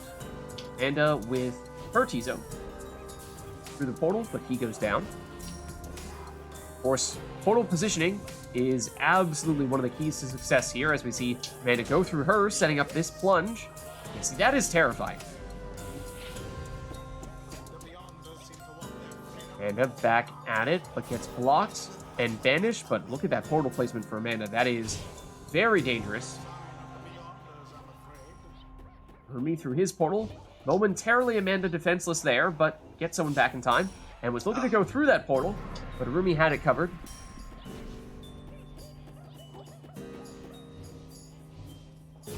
Amanda needs to be careful because, yes, if she does get one of her imps banished, it will move that portal. So now it is nowhere near as threatening as it once was. Arumi, nearly sped in. Now it's Arumi with the dangerous portal. Even more so now. And yet Arumi is defenseless here, so won't be able to capitalize on that portal because it will go away now that Amanda has scored for 23 on that throw.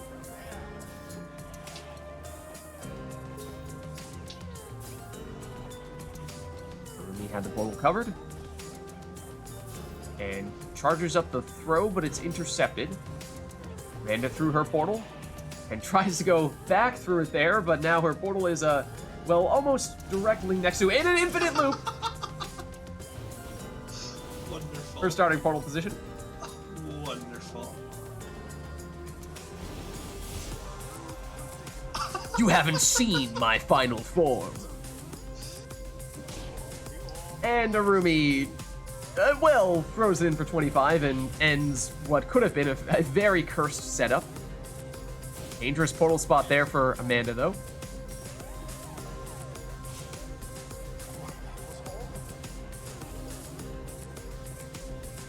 Yeah, it looks like a Howler.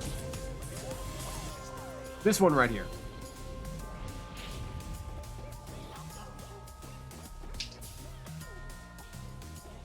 And eyeing that portal once again. Blocked. Banished, So moving that portal back. I definitely didn't take the infinite stamina on every single imp, but it feels like whatever portal I go through, I get infinite stamina. Is that Yes, right? so I Did someone think- confirm that? I think it was iRotor had said a little while ago that apparently if you take the infinite stamina portal on one of your imps, as long as your other imps have portals, they don't need to be the fully upgraded portals, but as long as they have the basic portal, they will also get the infinite stamina on their portals as well. That's great. So you can save some masteries that way. Nice. Rumi through his portal. Ah, Oh, and had some time there, but just couldn't quite get the hopping to line up properly. And Amanda threw her portal to get rid of Arumi's imp there. And Amanda moves that portal ever so slightly closer. And a whole lot closer now. Arumi pressure on, because if Amanda does get the orb back as she has it here, It is not quite an automatic score, but it is close to it. And it remains the case here. It might be at this rate, but Arumi is able to score 425, no less. That drops Amanda down to 11, which means one score may be all that Arumi needs here. Any of his imps are theoretically capable of scoring for that much. Amanda through the portal. It is the Howler-like imp against the Howler. Arumi was eyeing the portal, but Amanda had it covered. Now Amanda, that is a 25 damage imp. That drops Arumi down to 7, so it is 7 to 11 here. Either player capable of winning this with one score. Dangerous portal for Amanda. Slightly less dangerous now. Arumi, currently portal-less, now has one in the middle of the arena, but is now defenseless. And that makes that the winning throw.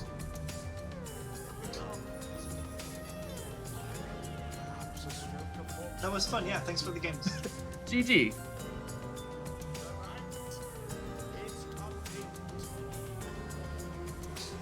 All right, let's head on back.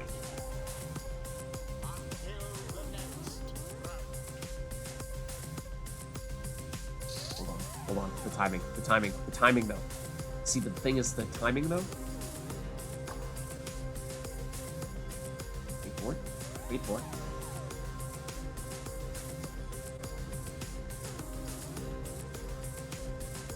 Hey, it really goes on at the end here, doesn't it? It's still going.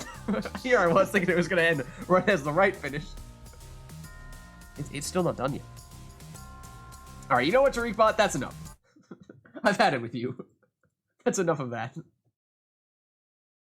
All right, let's turn back on the in-game music here, and Arumi is calling it a night.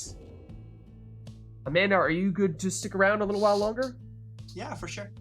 Okay, that means we're looking for one other person to jump in here to face off against Amanda. Now, I think it's late enough in the night that we could get someone back in who played earlier, just as long as you didn't play against Amanda earlier. Amanda, you only played against Arumi, right? Yeah, just a few games right Okay. just now. Yeah. So yeah, anyone else, whether you've played already today or not, I think is a safe bet.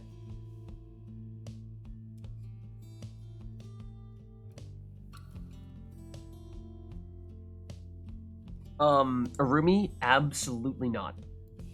Absolutely not. If I ever see you try to do that, I will be extremely displeased.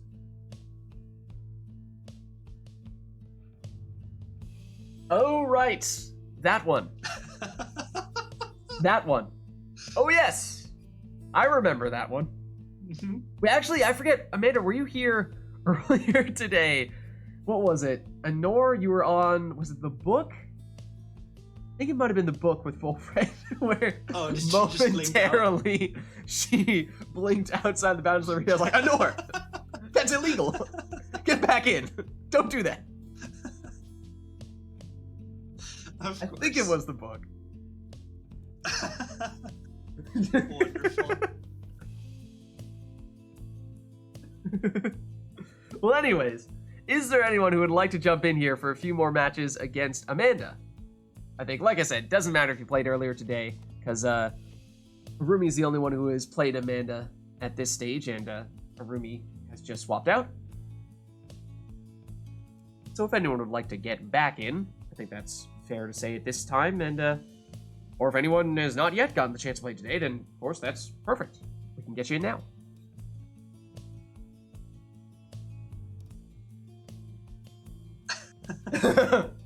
I've had it. No more book for me. Let's see. Let me just take a look at my star chart here. Yeah, the Ridge of Gold is in this direction, right? See you there.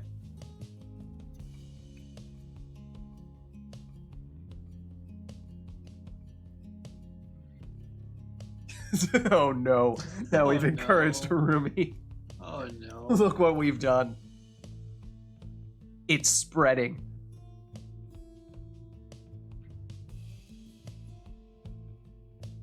Alright, well, if there is not anyone else who is interested and available to jump in here, then I'm afraid there is a backup plan. Oh no. There is a plan B. What? What did you say? Plan B? I haven't played this game in 45 years. Yeah, I can I jump have a in. feeling we're gonna see worms. You know, I was just thinking. I broke out the worms last time I was on. It had been a while. I miss it. I do miss it. Mm-hmm. Of It's course. been too long. They're great. It's too long.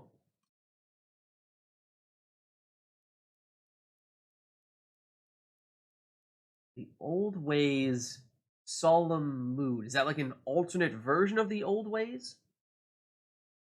I doubt TariqBot is going to be smart enough to do that then. But we can try. We can try.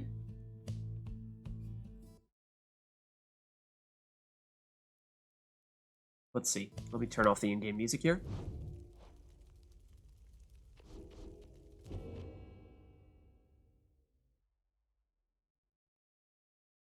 Let's see.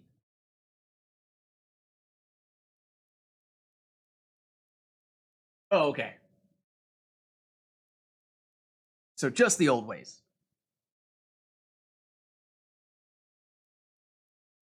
Wait, and now I'm... Wait, which game is the Old Ways from? I thought that was Hades, but now I'm doubting myself. I have Bastion in my head, but I could be wrong. Is it Bastion? I'm not sure. Now I don't remember. It could be Hades. Turns out it was a Transistor song. You were both wrong. It's not Transistor. Oh, it's Pyre. I was like, then I'm pretty sure like there's something about it that it's the one that comes before the Liberation Rite, right? Do we have it in here? I'm not sure we have it in here. The old... I don't think we do. But yeah, you know, well done. Amazing. We passed the test in the worst way possible. All right. It does require TariqBot for what it's worth.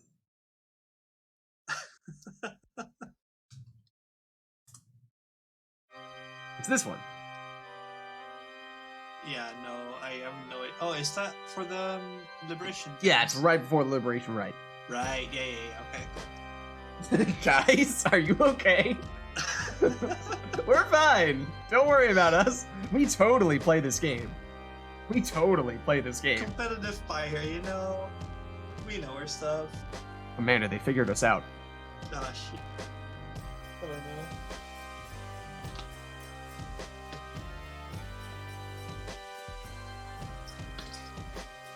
Alright, controller is plugged. Amanda has been converted to a mouse keyboard player. Apparently she has. Can we undo that? No, it is a permanent transition, I'm afraid. Sadness.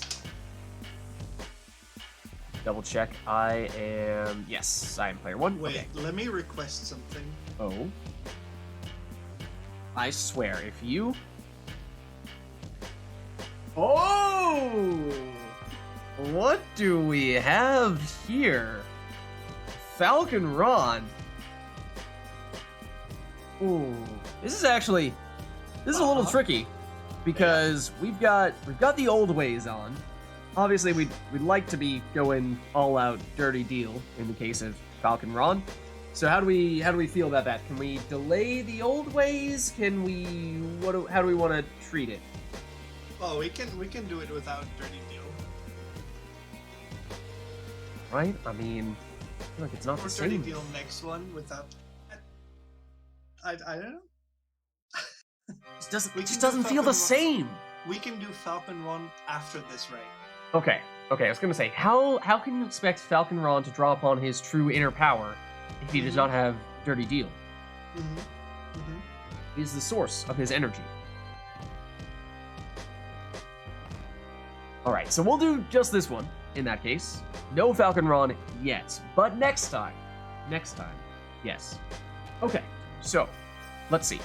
In that case, we have the song.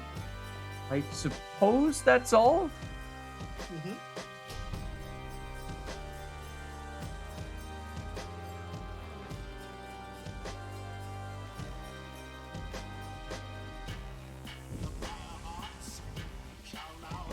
Wait, is this just an alternate version of the menu intro?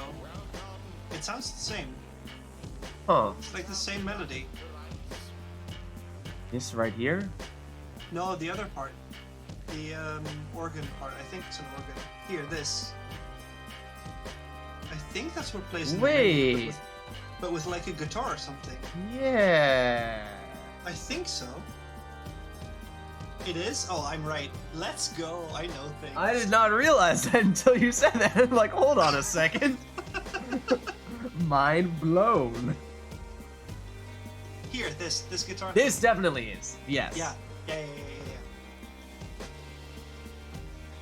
All right. Well. Anyways, what are we looking to do here? I mean, it could. Is now the time, or do we need a warm up before we go into the triple worm madness? Would you need a worm up? Say no more.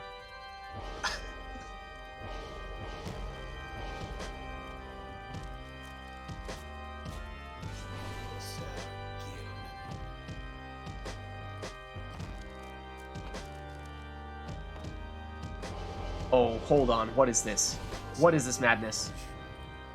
We talking worm v worm right now? Worm versus worm?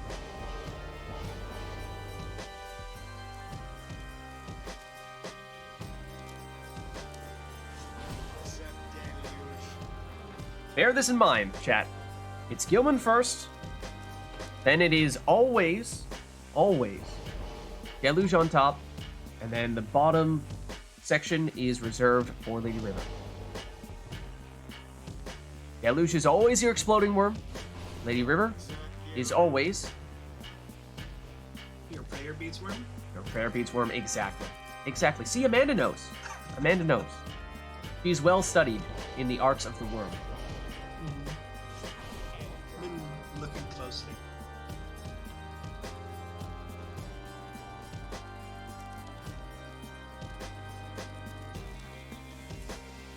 No.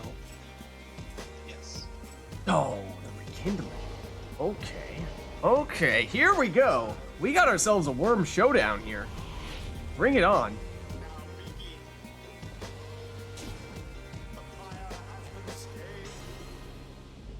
To what do I owe the pleasure?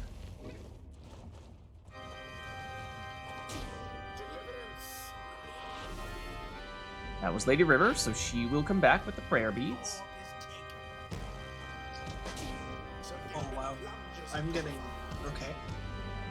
I mean, you did challenge me to a worm showdown. That's Did not it. challenge me to a worm showdown. But- That was prayer beads, though. Or rather, that was type 2. Yeah.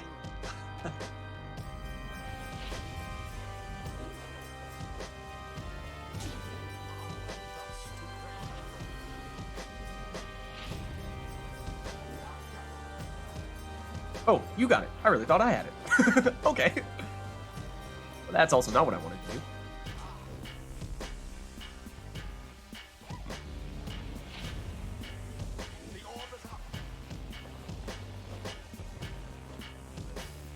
Not this time, I say to you.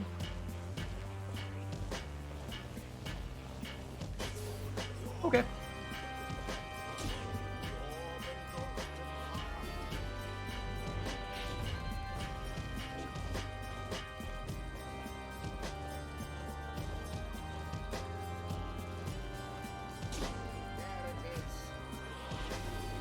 Now remember, of course, Amanda took the rekindling.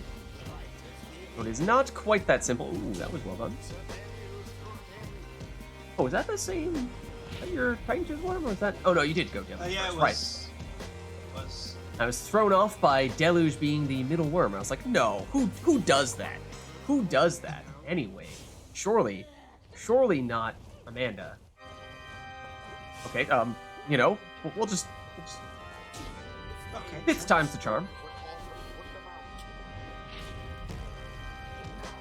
Oh, you got it. You got it. That was not good. Oh, right.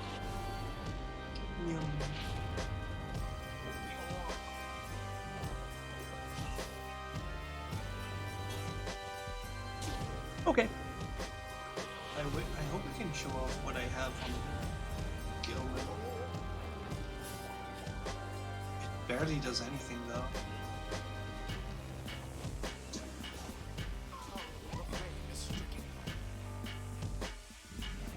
Sling Bullet Worm, new meta. Maybe. Maybe you're onto something there. Don't think so. Good game. GG.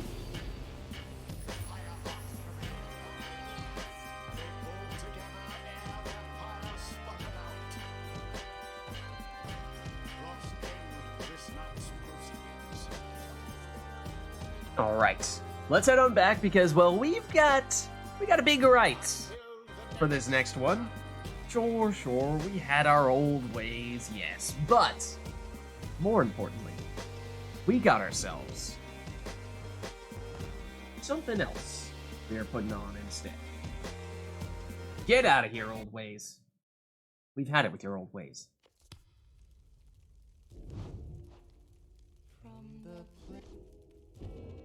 Because it is time for some good old-fashioned dirty deal, Falcon Ron style.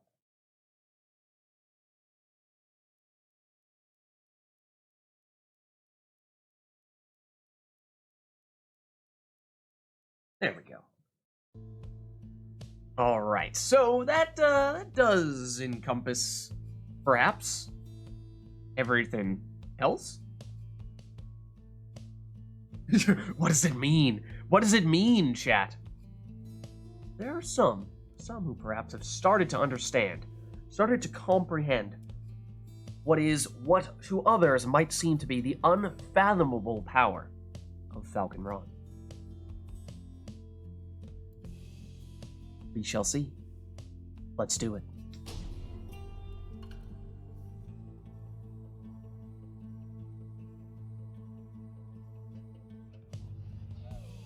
Oh, and it's fitting. It's the Isle of Caliber. It's gotta be a chaotic arena. Okay, how do we celebrate Falcon Ron here? How do we fully embrace the chaos? I mean, if you say chaos, How do we fully want to embrace the chaos? I know how to embrace chaos. Think of Triple one. imp, triple imps with salute and only score with howlers. Oh, I'm down. Oh, I'm down. I'm down. Yeah, sure. Let's go. Hold on. So all salutes, only scoring with howlers? Sure. Okay. Count me in. Does change what one is looking to do with Yeah, imps? I think that's good. What do I want you to do? Yeah, because that means you can't go all the way, can't ever go all the way down for Inner Glory, which is unfortunate. Very much like that. Yeah, Yes. I think it's that one. Maybe it's. I think it's tough. still last laugh. Think it's still last laugh? Then what do I even? What is this Howler Madness? What do I even do? How am I supposed to play this? Fair beads on one of them? Maybe? Probably? Possibly? Quick throws? Do I? Yes. Is I'll Lanthorn go first? Okay. Lanthorn. I guess? I don't know. I think what could really work is.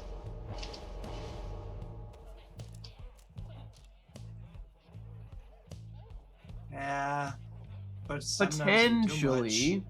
Yeah, stamina doesn't do much though. Yeah.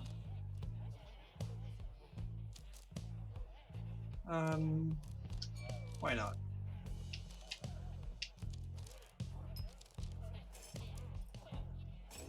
Arumi, no. Say no more. Oh, yes. Yes, speak.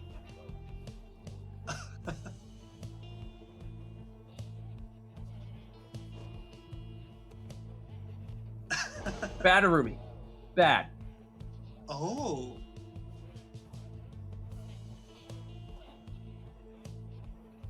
Oh. Okay. Huh?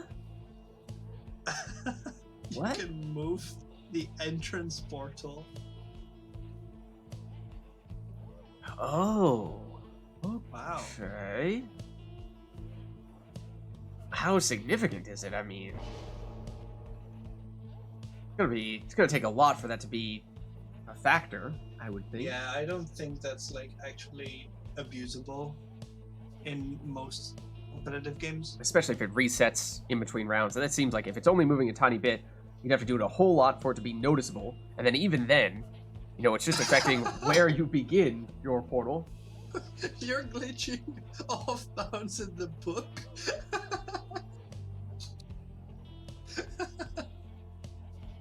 Oh. Okay. Of course you do. Oh dear. Oh dear. All right, so that apparently exists. I love Lovely. this. Lovely. There's no single way how this game is not broken. It's just falling apart at the seams, isn't it? I mean, we are pushing the limits in every possible way we can find to push the limits, so there is that.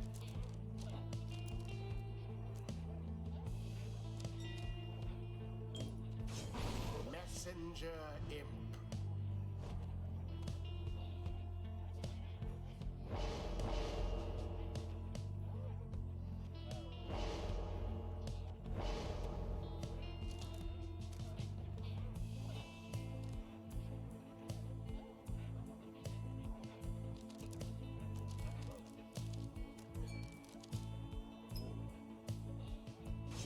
Tizo. Ah, she's still taking all the leech.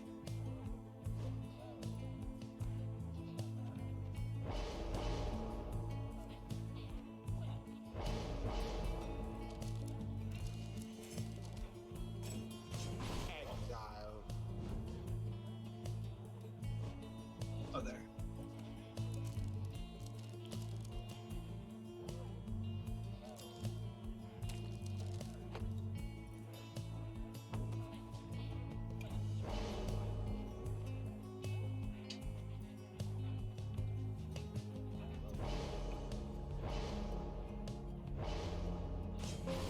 All right, and here we go. We're going All right, have Howler only. Hey, transform. There you go. Okay, can we banish each other when we're not? Are we allowed to? Okay, can I switch to a non-Howler to banish you? Yeah, no. We can only score with howlers, I thought. Okay. But you I was can gonna do say, the rest otherwise of- it's like if you could only be a Howler, then that means that whoever gets to him first automatically scores. So I can't Yeah, stop you. no. Only score with howlers, but the rest is fair game. Banished each in turn. Oh no. Don't remember exactly where that portal is. I'm not gonna take my chances at the moment. Howlers are pretty fast. Yeah, their base speed is really fast. They can't sprint though. Does affect them a bit. Thank you, Howlers. Nope. A mere attempt. Ooh, also no. Oh, get away, Howler. Get away, other Howler. Oh, you're just camping on the fire, so it's impossible to go in ever. I mean, you can't jump. No mercy shown. No!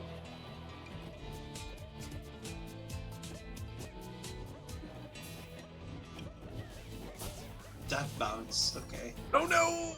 My portal, it was much better before then. I thought I had a chance. For now. Oh,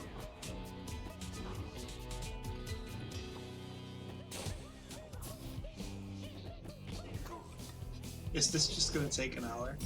It probably will, yes. I am... That's Especially okay. because there is...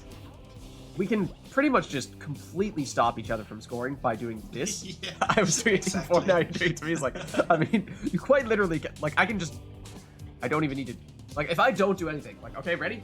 My controller is on the ground. Okay, well, if you do that, then that's different. then that's different.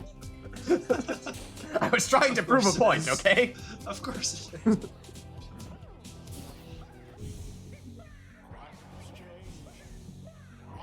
I don't have a Lanthorn. Oh no.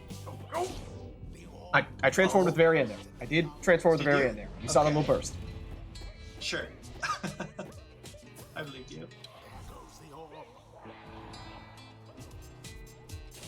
That was not a prayer beads imp though, so I'm down 1 imp. Uh-oh. Can I please get over? 1 moment, please. This is not good. Oh. This is not good. Let's go! I had leech as well. No! It is possible. Let's go.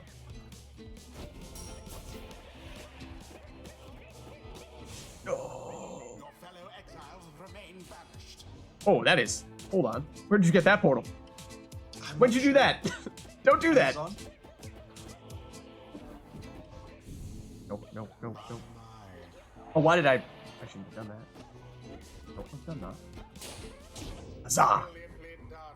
Chances of that being my prayer beads in? It was not. Alas, it was not. No, don't do that. Don't do that. Please don't do that. Ah, it didn't that work somehow. Except now I don't have anyone to stop you. No.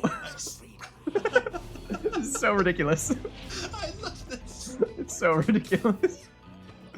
I feel like this captures Falcon Ron's personality perfectly. It does. Perfectly. It does. That is true. That is true. It is beautiful in that way. Poetic almost. Oh no. I had a chance. What? How did you banish both of them? Oh, let's go. How did you banish both of them? I don't know.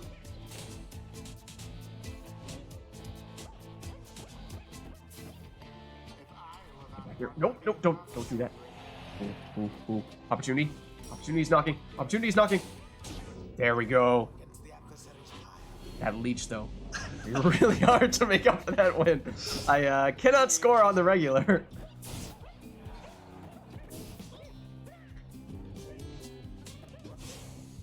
Oof. Oh, I was about to start flying.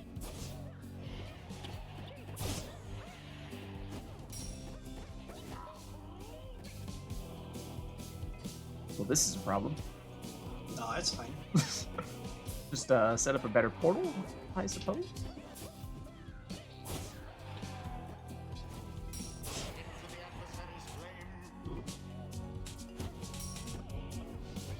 No! Nearly. No, I wanted my portal to stay there. The orbs are claimed again. Oh. Opportunity!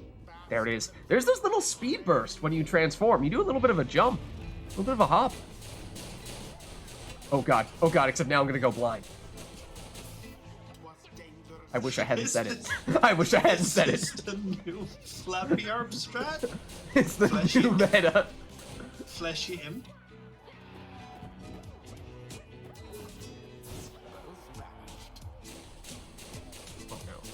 Oh no. What have I done? Why did I encourage this?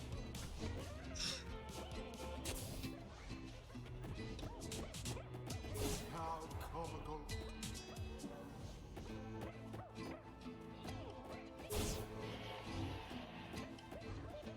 No, I want my portal to stay close to your fire.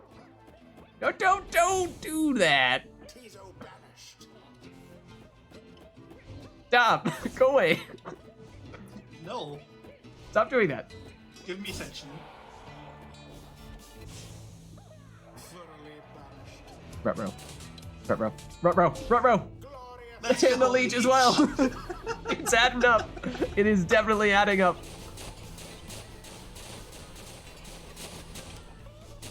Taste your mention. Oh, look at that! The jukes! The jukes!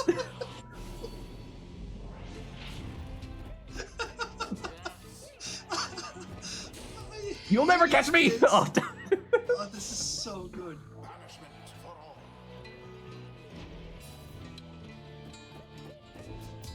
No, no, no, not today. Not today.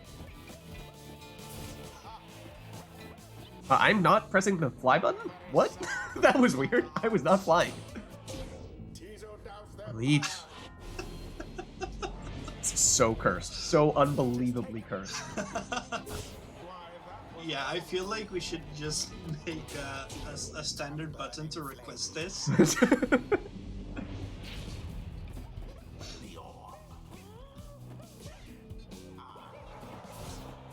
Ooh, Stop. No, no, no, no. Ooh, No. me gusta. No, stop. Rip. Ooh, that was Prayer Beads Imp as well.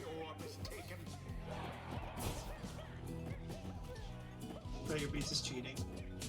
Oh, no, that's going through that portal was cheating. No, you saw him. Also, I got the orb. I didn't realize I had the orb. No, it's mine. It's mine. It's mine. Go away. Stop it.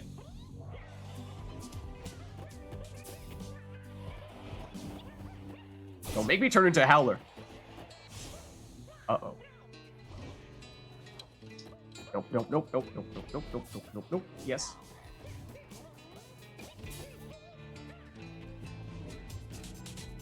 You hang out right there. You change her portal position. Oh. Well, you snuck past.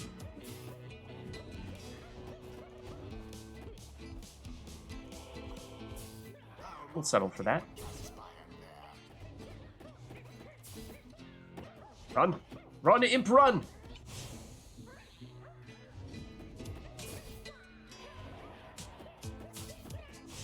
Oh, opportunities are knocking. Opportunities are knocking. Oh no, am I actually gonna lose this? No. I don't know. I couldn't say anything definitively with this match. The comeback is real, that's for sure. Is that my Hey, Prayer stop Beads it. Imp? It might have been. Also, by the way, you forgot about this. Oh, I don't need that. That's okay. Oh. No! I was so close!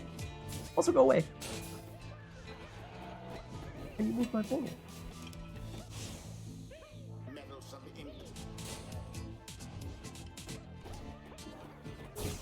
No! Ooh.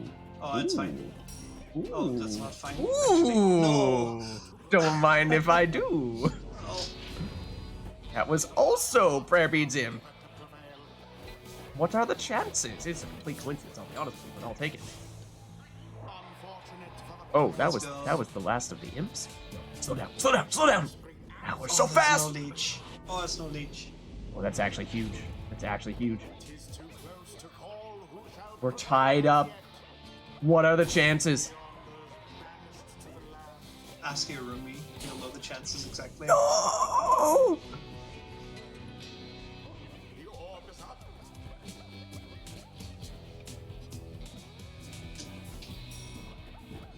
Nope. Don't want the portal to move. It was so good.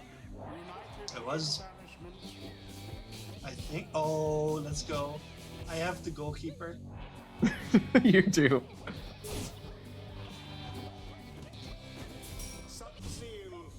Let's Don't go. think that was a good idea. Oh, I don't have an M. Never mind. Wait, no. Yes! Yes! That was definitely not the Prayer Beads Imp, but I only need one more.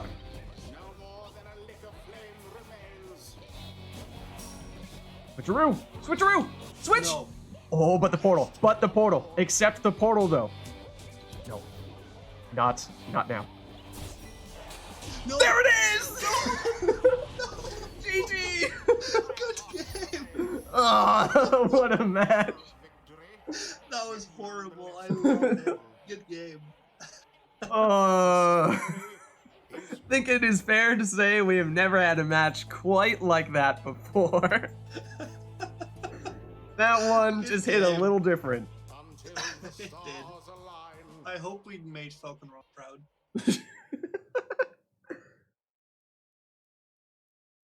It does need to be a request. I don't know. That might need to be a one-time thing. I don't know if we No, can no, no, no, recreate no. that same magic.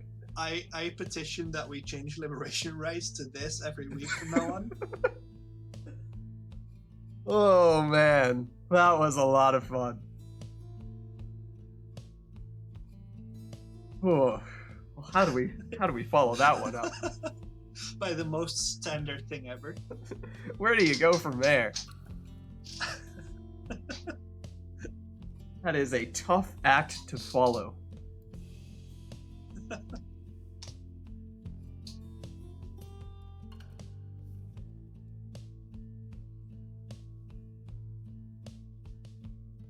Next week, this is the only way to play. Oh no, iRotor, what are you doing? iRotor, hey, buddy. iRotor's choosing? Okay. Exiles? Triple harp. Not him. Harp. Also, let me They can also reset fly. this.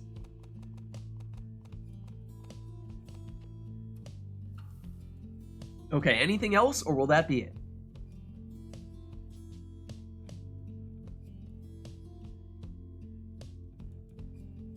I think double triple harp indeed. Triple harp?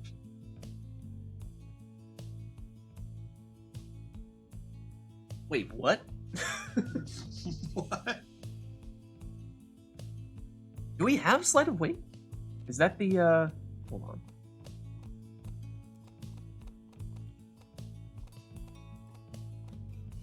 We have Talon Sheath. Talon Sheath, right? That's Sleight the of weight other is the mastery. harp-themed one. Mhm. Yeah, okay. It's Talon Sheath. That one? Okay. Mhm. Alright, so we have Song, we have Exiles. Anything else, or will that be it? Yeah, that's a new... Or that one is modded in, at the very least. It's not originally in the game. At first you're like, not Skydance. I'm like, well, what does that mean? Do you ever have that one of the strings on your sock starts fraying, so you try to pull it out, but you pull out half the Oh sock? no. Oh And now no. it's like 2 sizes too small. Falconron's portrait is still there. I suppose Falconron's energy is slowly dissipating.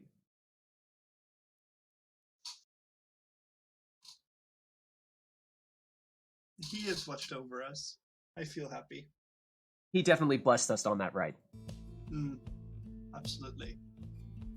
It should stay.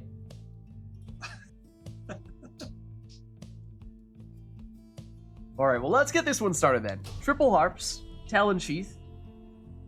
But we're free in picking what masteries and It talismans, looks right? like we're free to pick whatever talismans and masteries you want, yeah.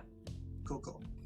The Pyre hearts Oh, now face of course. And Was this not a requested? random Nest of Triesta. well Of done. course. Of Who course. shall conduct the rites? Was Yeah. the Isle of Kalamer also random? Last run? I think it was. Yeah. Nice. I think it was, and then I don't know if that's what prompted the idea to go with all the Howler stuff. Not consciously. Wow. Alright, let's see. I'm gonna go... that.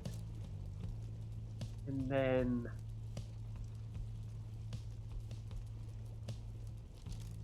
make you a rare beads harp.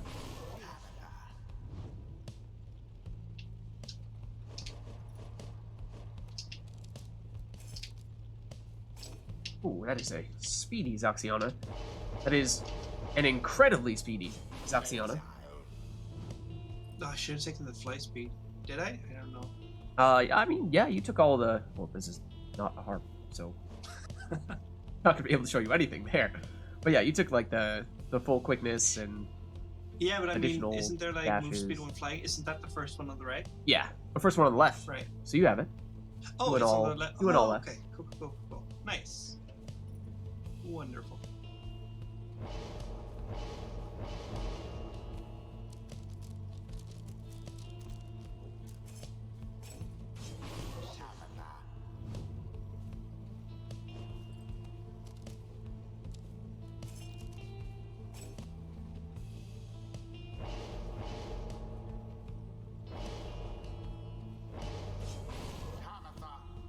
Alright, then for my last one, there's Oxiana. Want to switch it up at all for her?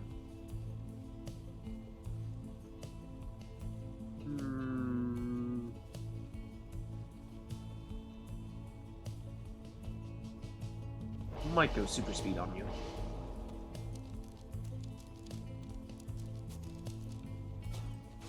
Exile.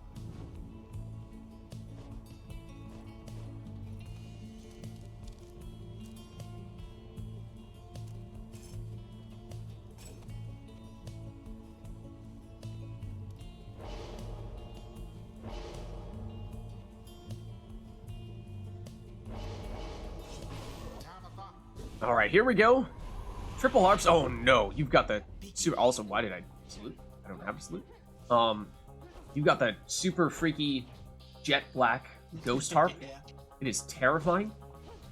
This is fast. The orb is up. Oh.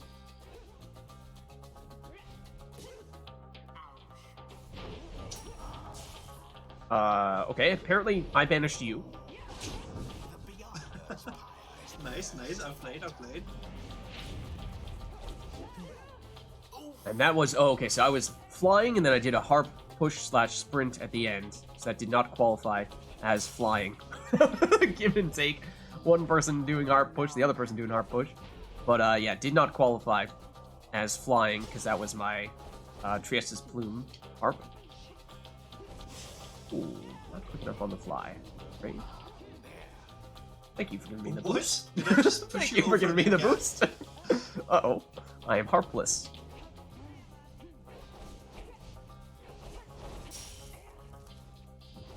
One moment, please. Now to the flame.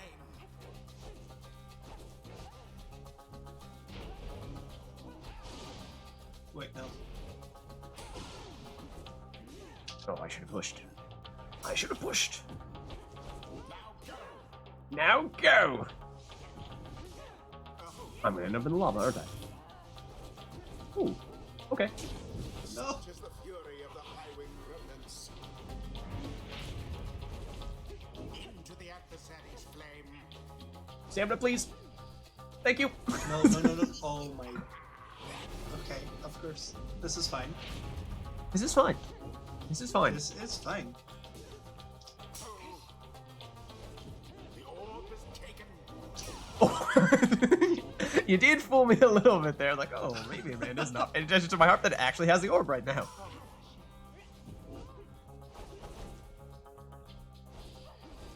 Oh, nice. Okay.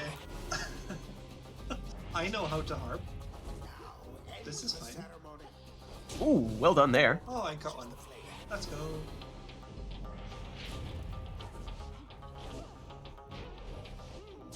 Ooh, I sent myself into the lava. That is what just happened there. Oh, we all let that urge sometimes. Oh, not quite. You still have a harp over here? You do not. Okay, that is my harp. No. I counter your push with my push. The dying flames survive. That time Trieste's Plume did activate, strangely enough. That is basically the same approach I took last time I plunged with her. Yeah. I guess I just was a little bit later on my actual sprint than I was last time. Poor exile. No. Okay. Didn't quite have the staminas. Also, don't have a teammate to pass it to right now. Rather unfortunate. No, this is fine. What's going on? Oh, I'm stuck! Please stop! Give me a split second! I'm about to get Pam in the back! The orb.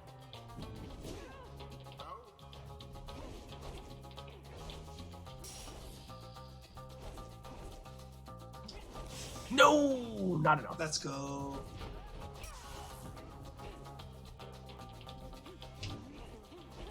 Tread Oh, lightly. rip. How dare you push me?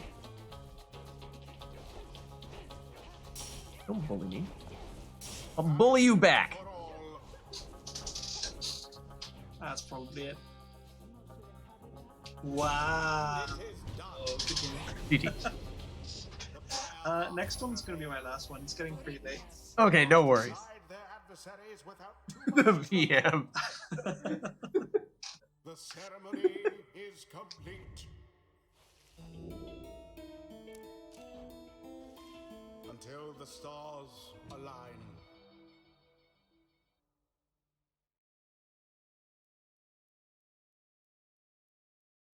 All right, so Amanda was saying this might be her last one.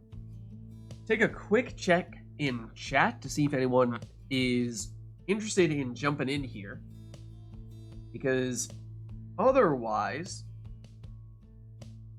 I don't know, we might be looking at Liberation right here. There's no one else in chat who wants to get back in. I mean, at this point in time, I think it's safe to say we could get someone back in who was playing earlier, because I think in pretty much Jenny's situation, it would be a new matchup at the very least.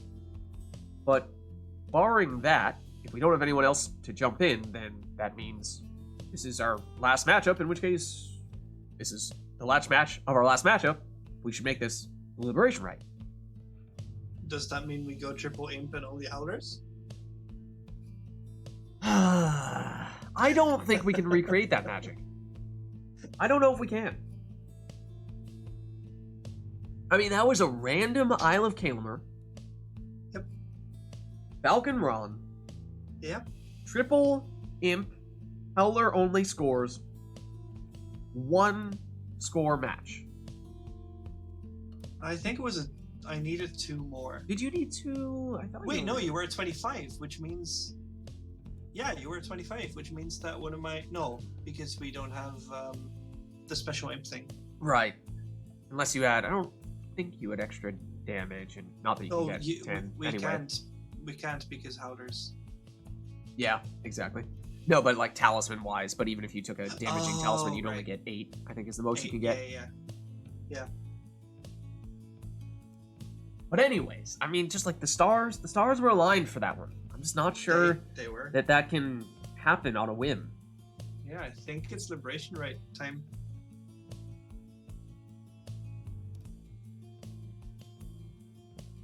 Interesting. Now people are trying to determine how far through your flight/sprints you have to be for Trieste's Plume to trigger when you're using a harp when you plunge. That's okay. It needs to be relatively early in the process. Is safe enough to say, I suppose. But anyways, yes, I think this all means we are looking at a Liberation right here. In which case, that of course means no request for this one. We'll just have both of us taking our go-to teams. We will, of course, be at the Fall of Solium, sermon intro on. We will have... Oh, for our song here, it's a little tricky, because for the Beyonders, you don't really have a specific version of Editor Turn, unless you want to go the old version. We could do that. Oh, we can do whatever. We can also do Fire Hearts because We can do that, we can do Beyonders Pyre doesn't Hearts. Really, yeah, we can do Pyre Hearts because Beyonders doesn't really have a fitting theme. Okay, sure. Maybe We can more go for fun that. to do Fire Hearts. All right. And then, there we have it. This will be our final ride of the night. Let us begin.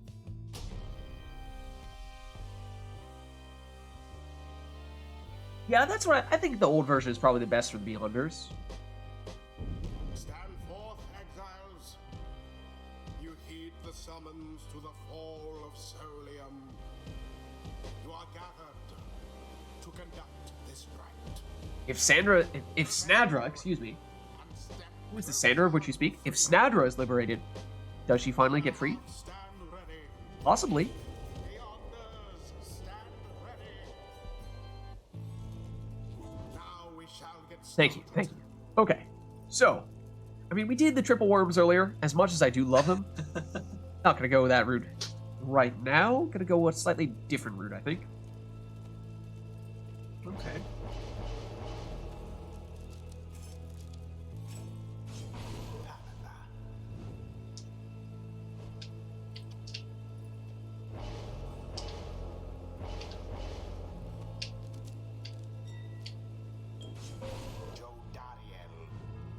That is a scary, potentially infinite stamina Jody. So look out. And, want you on the top? Do I want you on the bottom? I think I'm gonna put you on the top.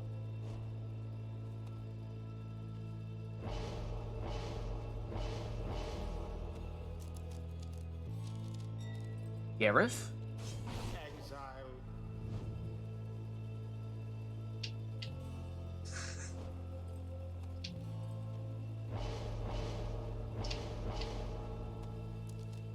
Oh no. I see what this is all about. Ignatius. I see what this is all about. Okay. Well, No, don't worry, it's gonna be fine. well then. Alright then.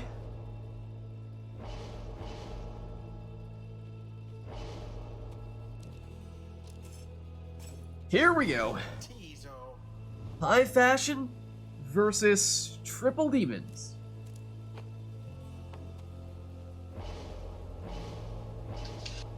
Good luck. So here we go. This is our final rite of the night, our liberation rite. Myself on the left as the Pyre Hearts, Amanda on the right as the Beyonders.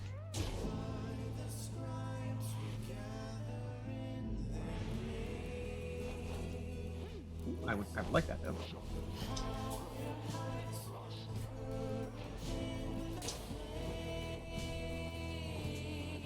Why do I keep on using the wrong button to throw?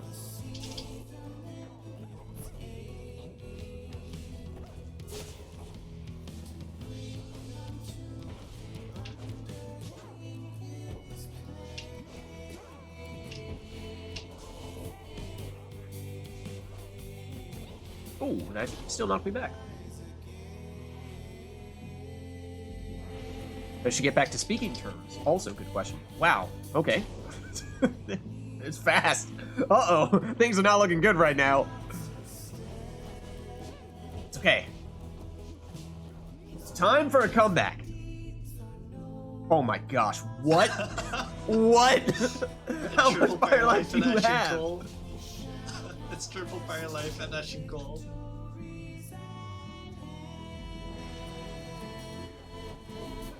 Don't stop that! Well, there you have what is probably the most one-sided liberation rite we've ever seen, because, oh my goodness, that's a lot of fire life. GG. Ends the liberation rite. Good game. Well, it is, in this case, it looks like Jodariel. Maybe not Snadra, it is the Beyonders, but it is, Jodariel on this occasion, who may be the one to be liberated, but, as we were saying, that was our final rite of the night, our liberation rite. So thank you everybody who participated in the rites today. Thank you everybody who gave us the request today in chat. We had some very interesting ideas today, some of which I do not think we've ever seen before. So that is always exciting to experience. But with all that being said, I'm going to duck out of Discord here, but I will see you guys next week. And, well, I mean, next week is kind of the holidays, right? So I don't know, maybe we'll, assuming people are around, perhaps we might have something special schemed up. What? What? Alright, well, let me just throw this screen on up here and let me boot Amanda. Here we go. But thank you, everybody, for watching the stream. Hope you enjoyed it. This was, of course, our Pyre Community Rite Night stream, which we are doing on Sundays. My name is Lids. I'm hosting these Rite Nights. And if you are interested in getting more involved in all this stuff, the best way to do so is by joining the Rite Club Discord server, which you can do by clicking on that link right there. I'm also streaming Mass Effect 2 Legendary Edition. We just finished what is technically the last quest of the entire game last Friday. We have one quest that is kind of the transition between Mass Effect 2 and Mass Effect 3, so we're going to do that next Friday and then start on Mass Effect 3, so I'm really excited for that. Big stuff there. Then on Saturdays, we're doing Mass Effect 3 multiplayer, and yesterday we just had our previous Mass Effect 3 multiplayer stream in which we just completed The biggest challenge I've ever done before. That was really exciting. We're going to see if we can find a way to follow up on that. So lots of big stuff happening with all those games. And then, of course, we're back to Pyre on Sunday. Although, granted, I should say that what with the Saturday being Christmas, I'm not entirely sure just yet as to what the schedule is going to be for me. But, well, let's just say if you haven't done so yet already, you can, of course, hit the follow button to get a notification when I go live. That way, you don't have to predict the future, because let's just say it's still TBD in terms of what my holiday schedule is going to be, because I might be able to take some time off from work and squeeze in some streams on weekdays so that not streaming actually on any of the major holidays, but we'll see. Other than that, also on YouTube, Lids Vids there as well, posting the VODs for all those streams, so if you missed anything, you can catch it there as well. Also doing some Gwent videos, the Witcher-themed card game on YouTube, as well as Thronebreaker, the Gwent campaign on YouTube. So all that stuff happening, and then if you haven't done so yet already, in addition to following, you can also follow me on Twitter. I'll post there in live as well, so that's another place to stay up to date on all things Lids, but the best way to do that is actually by joining my own Discord server, especially for this week, given how schedule is probably going to be a little bit out of the ordinary. But that is the link to do that. And that is where I will be the most actively posting what our schedule will be and all that stuff. But that's going to be it for me for tonight, so thank you all for watching. Hope you enjoyed the stream, and I'll catch you next time.